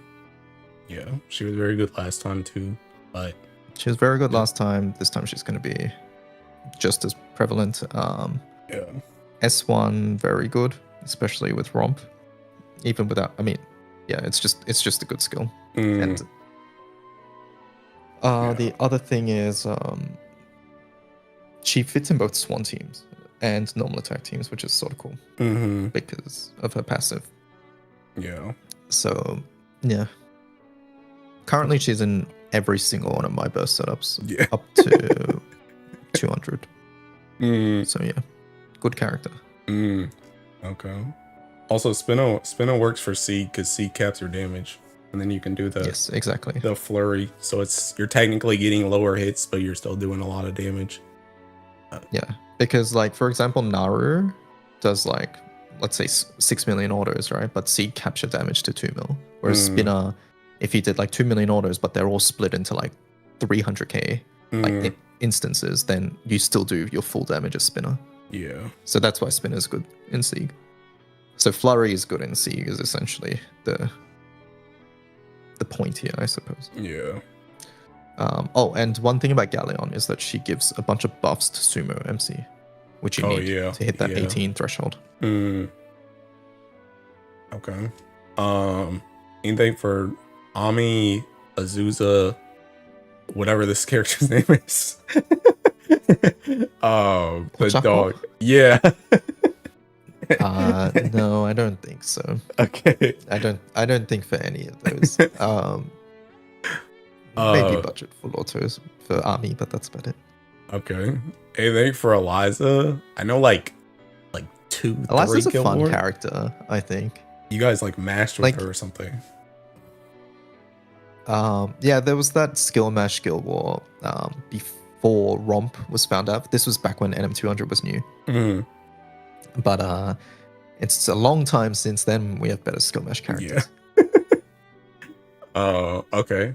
I know I've seen some crazy stuff with Catherine before. Have you seen anything, any setups with her? So last year, Catherine would have been core, and the Guild War before, Catherine would have been core if she was out. So 2 years ago, Catherine would have been core if she was released. Last year, she would have been core if Swan wasn't as good. She was still very good for any setups that use Naru, which is mainly grouping setups. Okay. And the reason is her S3. Yeah. S3 max debuffs plus, I think it's the second one. The one on the right thing. Yeah. Yeah, and it gives the supplement damage taken. Yeah, like because 2 years ago we were using Hamza.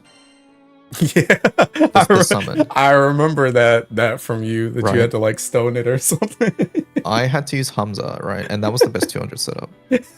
Catherine is that, but better because she gives the supplemental debuff as well and gives a buff to Naru, which makes it so that she does more damage and does a skill nuke as well. Okay. So Catherine is very good, but she's also very clicky and annoying to click is the other thing. I don't know if you've seen like videos from last year. There were people like doing like browser text size and shit like that just to make her S3 easier to click. Really? Yeah. So yeah.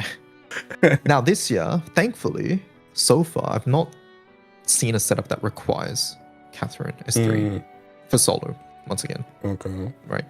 For group, I think there is a world where you use it so that you hit like a trio threshold or a quad threshold for like NM250 or something like that. But for solo NM200, you don't need it. Like you saw earlier, we have way more than enough damage. 150, we don't need it. So maybe it becomes a thing for 250 if that's viable for solo. But yeah, as of right now, her damage is overkill, and it doesn't save you anything, and it just adds more time. And it's annoying to click, so yeah.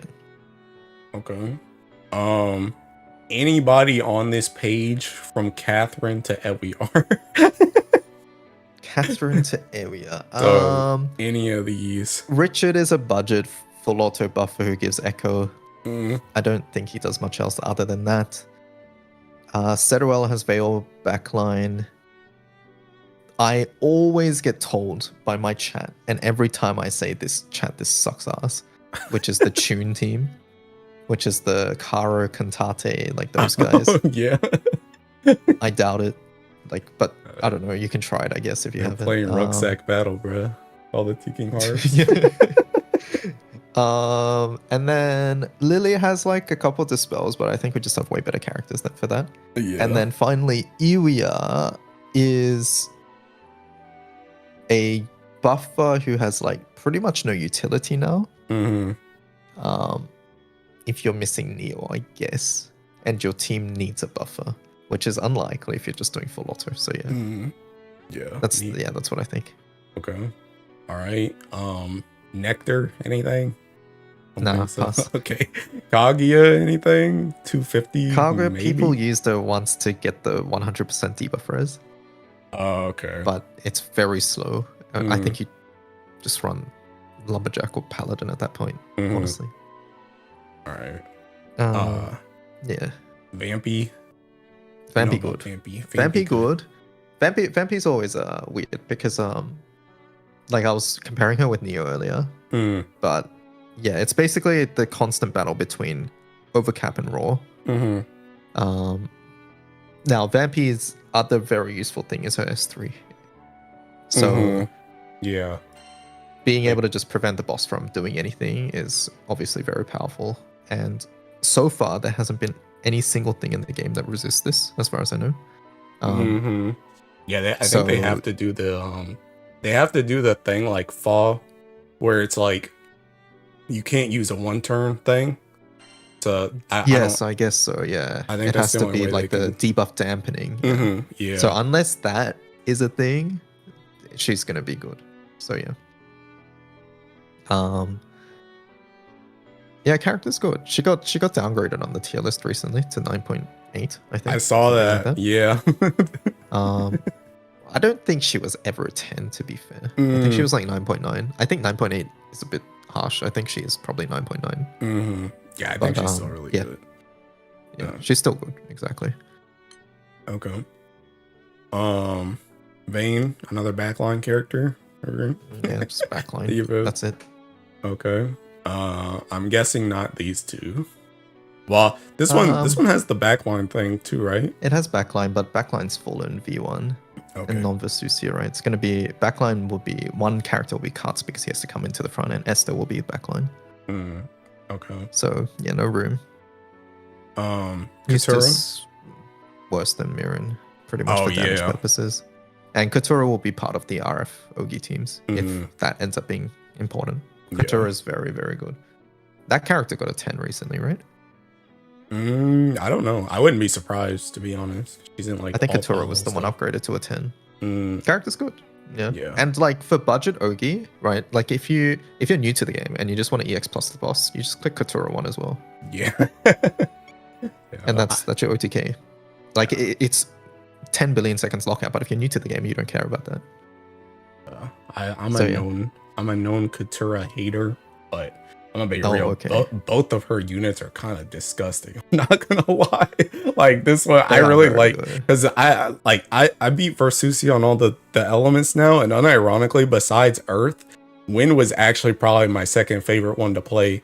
Because like not only do you have the Siete stuff going on, but just the fact that like essentially like with her artifact, you can Ogi with like a summon or like cats or something like that, like one turn, and then her thing is up the next, and you just like alternate like over and over and over again. It's actually really fun.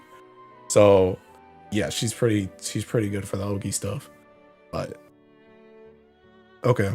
Yeah, Katura, character is one of the best non-caps we've got in a while. For sure. Yeah. And it just synergizes with Cuts, and Cuts is very good at the end of the day. Yeah. Okay. I'm surprised how good she turned out. Yeah. All right. So no. Also for Sandolphin, we talked about him before. He may or may not come up, but right now he's like for Belial. Yeah. So nothing for Alter Siete or, I mean, could Friday do anything if there's a day on Friday? Well, it's Thursdays now too. So the days that overlap with Thursday and Friday is day 1. Sorry, not day 1. Prelims day 1. So if there's a 95 setup that uses Friday and you can cut buttons or something, she's going to be there, which I think is sort of cool. And then the last day, so finals day 4, she's active as well. Okay. So there might be a world where Swan or Skill Mash is better on day 4 because of her. Leave it to win. That's the only element you're gonna hear say something like that. So yeah, we'll have to see. She does a lot on. She's a seasonal level character on Yeah. Thursdays and Fridays. So, well, yeah, we'll have to see. I honestly think on day 3, like, we see how Swan is looking, and then if it looks even half as competitive, then Friday might make it better on day 4. Okay. All right. Charlotta, anything for Budget OTK. Okay, budget OTK. Anything Budget for OTK 250? Maybe? Oh, like manual setups? No, I don't think so. 2 clicking. No, for like full auto. Or I guess Ogi refresh spam. Yeah, I guess. Once again, budget teams. Yeah, okay. No Freyr, I'm guessing. Whoops. I clicked on that. He has a dispel thing. But that's about it. Okay. But yeah. Lich? Yeah, go for full auto, and if Swan is good, she'll be good. Okay. Yeah. Probably one of the better full auto dispellers. So I would say like good full auto dispellers are like her, Cad, Clarice, and Cassius. Yeah. So yeah. Okay. I'm guessing nothing for these 2 duo units.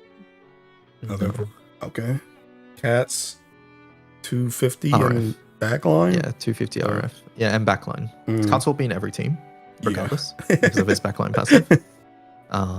If there's one character that's used in every single team every time, it's Cuts. Yeah. And it's purely because of backline. But yeah, frontline RF. Okay. Alea? Anything? Doubt it. Okay. Any of these 3?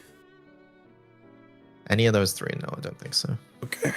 Esta, just backline OTK Swan match? Anything else? Those 3. Backline for RF, Swan teams, frontline, and then OTK frontline. Okay.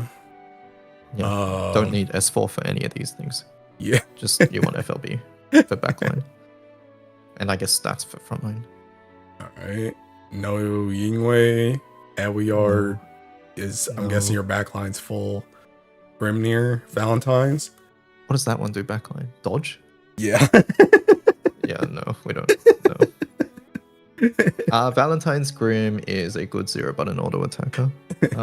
Much like Galleon or Noir. Okay. Yeah. And Anilla as well. Summer Anilla. So context dependent who's better. Gotcha. Okay. But triple attack Flurry, very good. Yeah. Inyo, potential Swan spell. Potential Swan teams. Last year we used it for 90. But 90 is not a thing anymore, right? Because we have 95 now. Yeah. So 90 is only a thing if you're farming Celestials. But yeah, last year the team was Swan, Galleon, Enyor, Esther for 90. Okay. So there's no reason that doesn't work anymore, right? So I guess if you want to do that. But if you could do that, you can probably do 95 now. So yeah.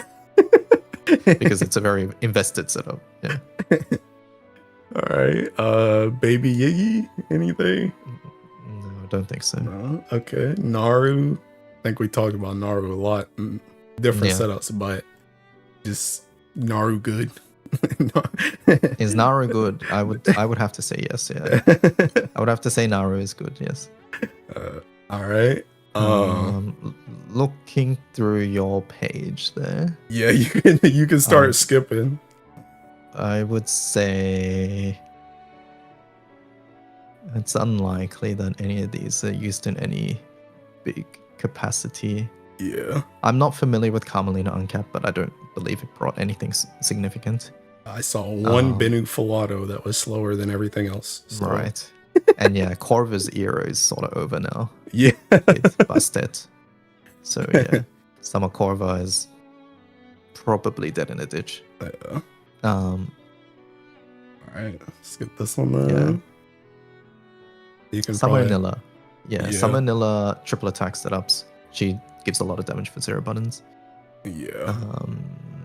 95 looks good. I'm not sure above 95 at the moment. But I would say Summer Nilla, the funniest thing about this character is that her S3 applies to any element. So really, you see her an off element, for her spell. Oh yeah, didn't people? Well, no, and I light remember. as well. I don't remember if I remember seeing her get sacked in a different element or something. I don't know. That might have been the other Anilla, actually. The other Anilla also does for charge bar game, but this one's also used for S3. Gotcha. But we tend to not do that in Wind. It's just for her triple attack echoes. Yeah. Al Dante, so to speak. Okay. I think the only other person on here is Neo, right? But we already talked about her. It's only Neo, and we've talked about Neo enough. I think Sakasaha is a cool character, and maybe she's a budget buffer. That also gives echo, but I don't know where you would use this. If you're trying to come up with some manual setup, and you are missing meta things, maybe you can consider her. She gives that echo if you have shield, and her skill gives shield, and she cuts HP, so she activates enmity for Magna, the bloodshot weapon there as well. So actually, maybe there's something cool there. Anything for Summer you will? Didn't she get rebalanced like last year or something? No, it's a while ago now. Her significant thing is that she does damage when she doesn't take damage. She auto activates her skill. Very unique when she ability. Doesn't take damage. Okay. Yes, exactly. Gotcha. And we've never seen it before. It's not like 10 other characters have this exact same condition. And the skill doesn't dispel or anything. I think it's like multi-attack down. Okay. All right. That might be it. Petra, and this chick. Nah. Petra can be budget OTK because she auto activates a skill on enemy special. That's about it. And then Ariette. Oh, there was some meme Ariette stuff where she gives triple strike to Naru. Yeah. I don't know how effective that is, but it's not something Primal's doing. Okay. Assuming you have it busted or anything significant like that. Yeah.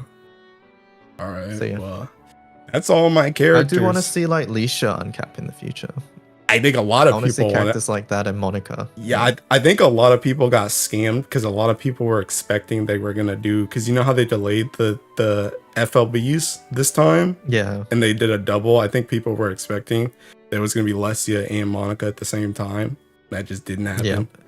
Yeah. And then we got two random characters. Yeah. Like Sturm and Sen. I mean, we'll see about Sen. But guess what Sen does at the moment? I don't know. She does things when she doesn't get hit. Oh. Hey, maybe she'll do more things when she doesn't get hit. So, I guess we'll see. Yeah, but that's pretty much Win's identity. Like the agile sort of like fast, like dexterity sort of based thing. So I understand why they do it. It's just I wish some of these did a little bit more or something a little different. Yeah. But yeah, Leisha's a cool character. She's just not modern at all. I can see her working for some like weird manual setups if her kit gets modernized in the future. So yeah, we'll have to see. I don't know how they do it though, because that kit is have you seen it? It's very old. Think like Kaim. It's like almost as complicated as Kaim. Because she's the one that buffs when you have to press a lot of buttons, don't you? Yes, or you have something. To press a lot of buttons. Because I remember oh my god. Yeah. I remember I used her like I remember using her back when Galleon came out. Like the boss, when Galleon the boss came out, I remember using this character. But that's been years ago. Yeah. So yeah. Like her skills, assuming you could like just click them, would be very powerful. It's just you got to work your way up there. Like she gives like 50 echo on one of them. Like 50% echo plus damage cap, I think. Let me check that. 50% echo, 30% cap, 30% wind attack. So like that's nuts. And obviously that being available at the start is sort of this one not good, right? It's too strong. So it makes sense that you have to build up into it, but like obviously it's not worth it at the moment. Yeah. Okay. Well, that's all the characters, it's all weapons, it's all summons. Is there anything else you wanna add about Wind in general? Wind in general? Yeah. I think the skill wall, like, okay, so me and I think there's been a general sentiment for Wind like recent releases with the seasonals and the grands. basically every recent release, limited release, has been very mediocre outside of Busted, which is a summon. And getting cool summons is like one thing, but getting a cool character is something completely different, right? And having like everything sort of be mediocre or barely okay is like, it's sort of demotivating, right? In a sense, right? Earth has felt this way like in past years too. So, right. But despite all of that, I think Win setups this Guild War, whether that is on the back of a Sucio weapon or other things like Romp, is looking to be really good, right? Yeah. Like, it's probably going to be the best setups we've ever had for any Guild War, which is understandable because we get the Sucio weapon. But like, even if we didn't have it, it was looking very competitive to something like Dark, and most people would say Dark was really good going into Guild War with Zariel and Erish and things like that. So I think it's very easy to sort of like just look at the characters and be like, oh, Win's setups are bad, or they're going to be bad, or whatever. But if you look at it from a vacuum, and if you ignore the fact that the things that we're using aren't necessarily new, it's still very powerful, right? Yeah. And this is probably why they've been very careful about some of their recent character kits to make sure that it doesn't get out of hand. Because I do think like 1 or 2 releases that are too strong would make it like significantly better.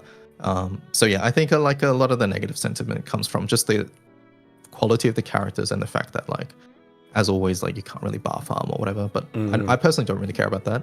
It's mainly about like the setups in Guild War, and the setups in Guild War to me this time look relatively fun.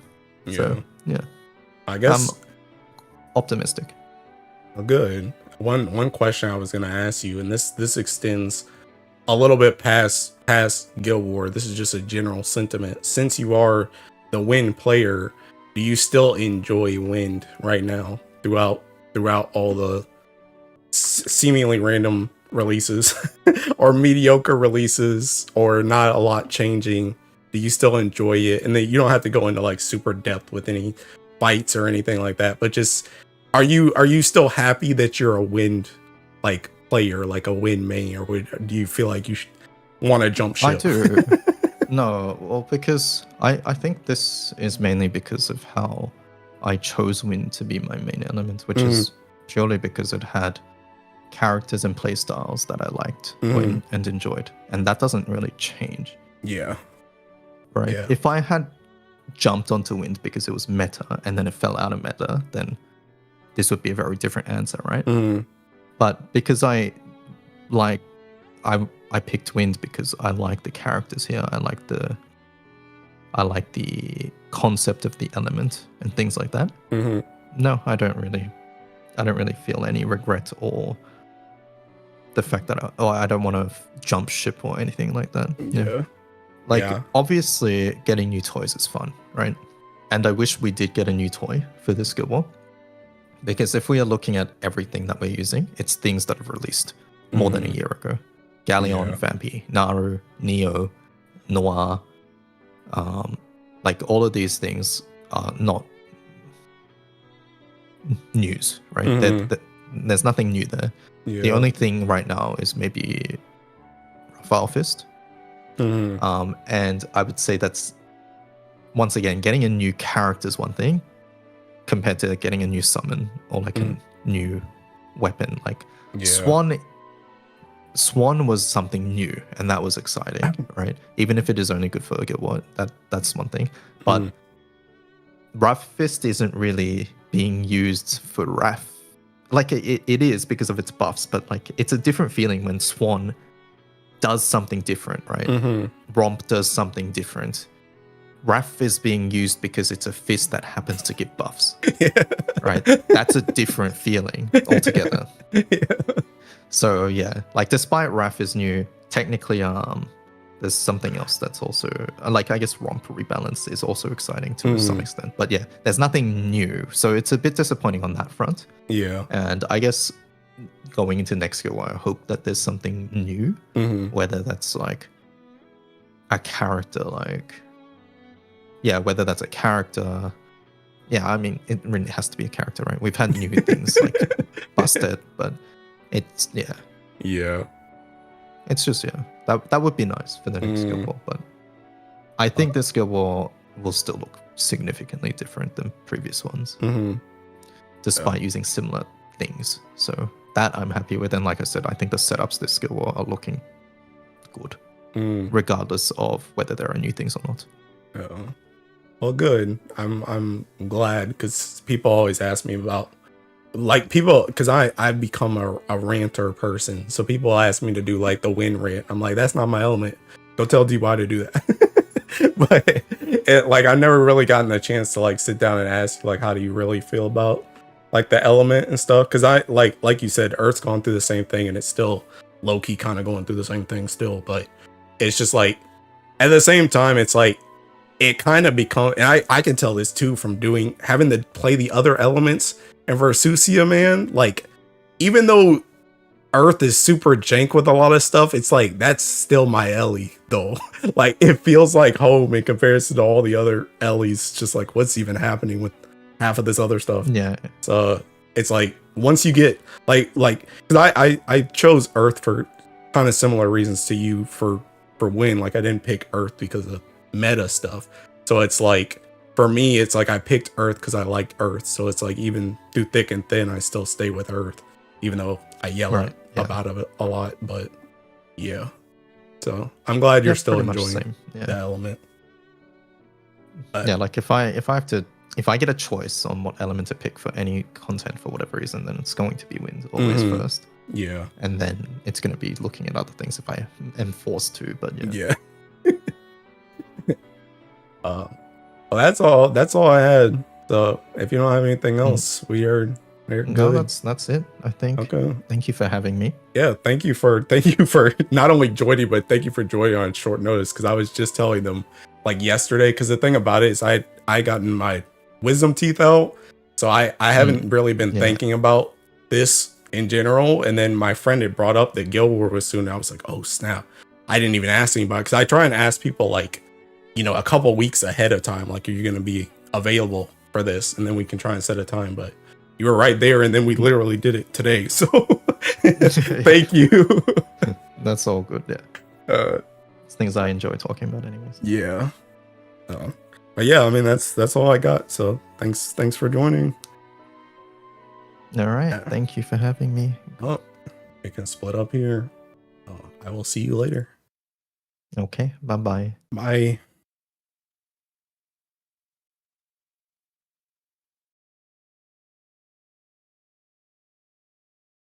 All right, boys and girls. That's it, bruh. That's it. They finish. That was pretty good. That was pretty good. I like streaming that. That was pretty back to CFR rating. Yo, same. I'm about to get a sand right here, bro. And these two. I've been sitting on this sand this whole time. Okay, never mind. But yeah, so that was fun. That was I like that. I mean, I like doing these got one just now. Hey, you can get banned too, bro. But yeah, so that was a fun stream. I might stream more of these in the future, because that was one of the things that I had been thinking about doing, was if it would be better to stream it or not. But DY's schedule works better if oh my god. Hey, can you ban Kit too? Ban Kit too. Just ban him. He just got here, but ban him too. Just ban him too. But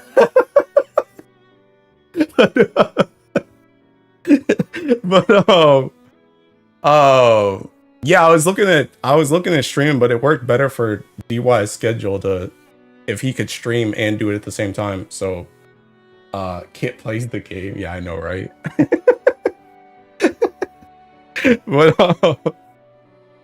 But yeah, I think that's pretty much it for me though. I think I'm just go eat something. And I'll probably be back tomorrow for artifacts. I'll clip this out of this stream and make it a video, but that's the pre-Guild War Ramble. Live action, bruh. What do you think of the new collab characters if you use them? What's his face? The guy, his text is wrong. Probably, unless they changed it. I already brought this up one time.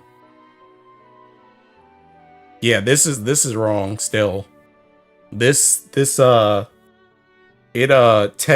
asked me to test this, and then like I went to test this and I was gonna try and do it like how the passive was supposed to be done. And when I clicked this skill, I got the Spear of Hope and I sat there for a second and I'm like, wait a minute. Why'd I just get that? So that's messed up. So I think this character's like okay now that he doesn't have that restriction, but I don't really play light like that, so I don't really care. I did see some people talking about replacing Cosmos with him though. Shinji I think is just like whatever. I did see some people using Asuka, but I think that might low-key be Cope. So I don't know. But I don't know. When I looked at these characters, I was kind of just like, they're alright, I guess. There was nothing that really like stood out to me, like Parolo swap or like Kurapika like stupid damage or anything. But maybe they're good. I don't know. I haven't tested them in anything. I have to check the beginning. Did you discuss Romp versus Swan versus Raffus? Yeah. We talked about those a lot. So yeah, you can just go back. You can go back to the beginning. We talked it kind of like we jumped around like a lot, which was actually kind of fun. I'm glad he had this was also the first time that somebody had setups that they wanted to show, which was interesting. I really liked that whatever that, because I asked him about the one thing I had been interested in, but I wasn't win savvy enough to know if it mattered, was since this was a fist, if you were gonna use this main hand to save a weapon slot over using Raphael Fist. And he was showing me that like specifically you need the buff that this gives to get the Sumabito thing. And I thought that was kind of interesting. That I didn't even think about, because I never even tested these, but I was just thinking about it. I was like, Fist Sumabito could be kind of useful. But so I think he was saying was that the Raphael Fist would be better pretty much. I think another thing too was that you didn't need the other thing too was that they weren't using Echo Key anymore. They're using Extremity. And the thing about it now is not only are they not using the Echo Key and they're using Extremity, because they're using the Echo Key, or because they're using Extremity and not Echo Key, they can use Neo, and Neo's crit allows Narmaya to give you echoes.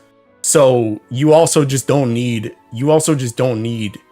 the extra weapon slot in general, to be honest. Like, you don't need the damage, essentially. So I think the Raphael Fist was just better. But that was just something I was interested in because I didn't know.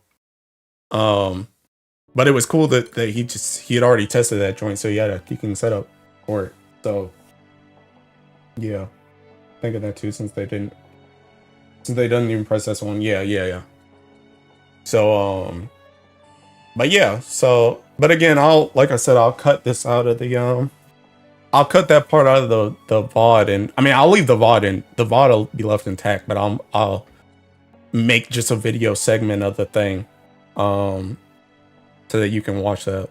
But Grand Norm's still doing gross stuff for almost 6 years. Yeah, better when people have actual setups for these talks. Yeah, I gotta start requiring setups, bro. The thing about it though is I don't require setups in general, because some people are like me and they just don't even test stuff until it comes out, or they just like copy setups. But the other thing too is some people like unironically, like Aku, like he's in Slime Girls, so like Aku might have secret hidden Discord tech that he's not like allowed to share because they're gonna use that to try and rank. So it's like I don't want to like be like, yeah, you gotta have setups to be on the talk. But it is cool if you have them. But yeah. Anyway, but yeah, I think that's pretty much it for me. Like I said, I'll probably be back tomorrow for artifacts, and yeah. Dude, my teeth are getting pretty good now. So I think I'm getting back in the swing of things. I'm hoping I can lift on Monday, on God. Even if it's like baby deload lift. I want to get back to the gym, bro.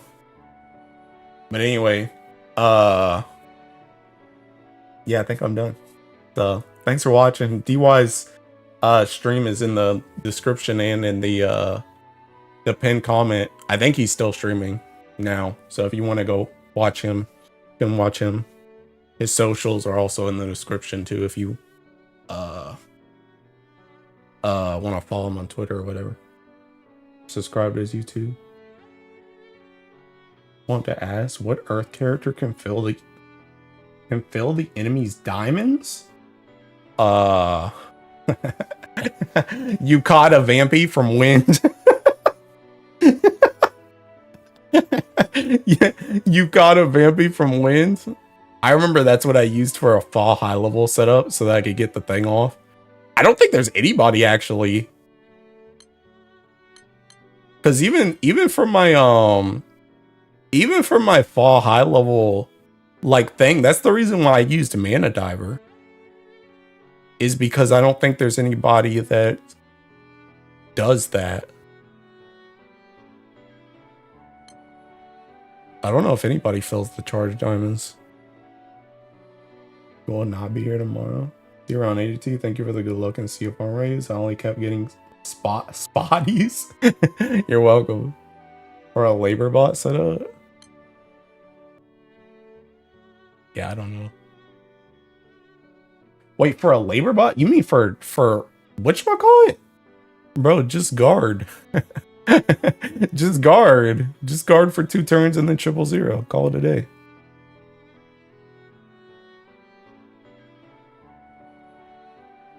But yeah, I don't know if anybody does it, actually.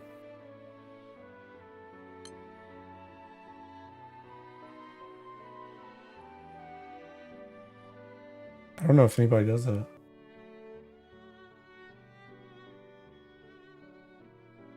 Going faster? Yeah. Bruh, they'll be alright. They'd be alright. It's only 2 turns.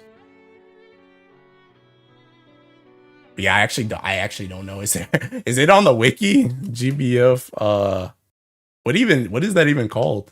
Charge diamond fill? I don't know what's that even called? How do I even look that up? How do I even look that up? GBF AMP.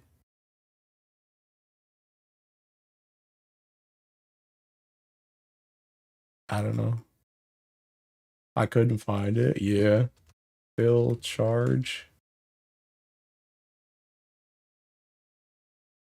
Parva? Oh.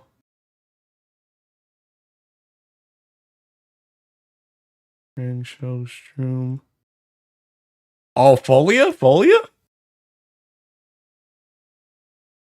1 diamond. There you go. 1 diamond. 1 diamond. Not full diamonds, but 1 diamond. You can save 1 turn instead of 2.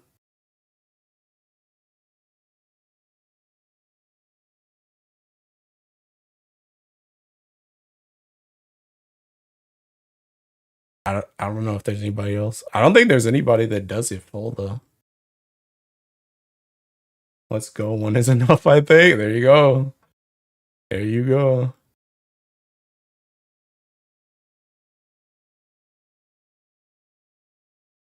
You're welcome. You're welcome. Yeah, I don't know. I don't think anybody does it full that I can remember. So, all right. But yeah, I'm donezo. So, thanks for watching. Thanks for the support as always. And I will see y'all tomorrow, probably. Higher. Need a minimum take a turn. She fills the 2nd diamond. Oh yeah. Yeah. Oh yeah, true. So yeah, you only need 1 anyway. So true.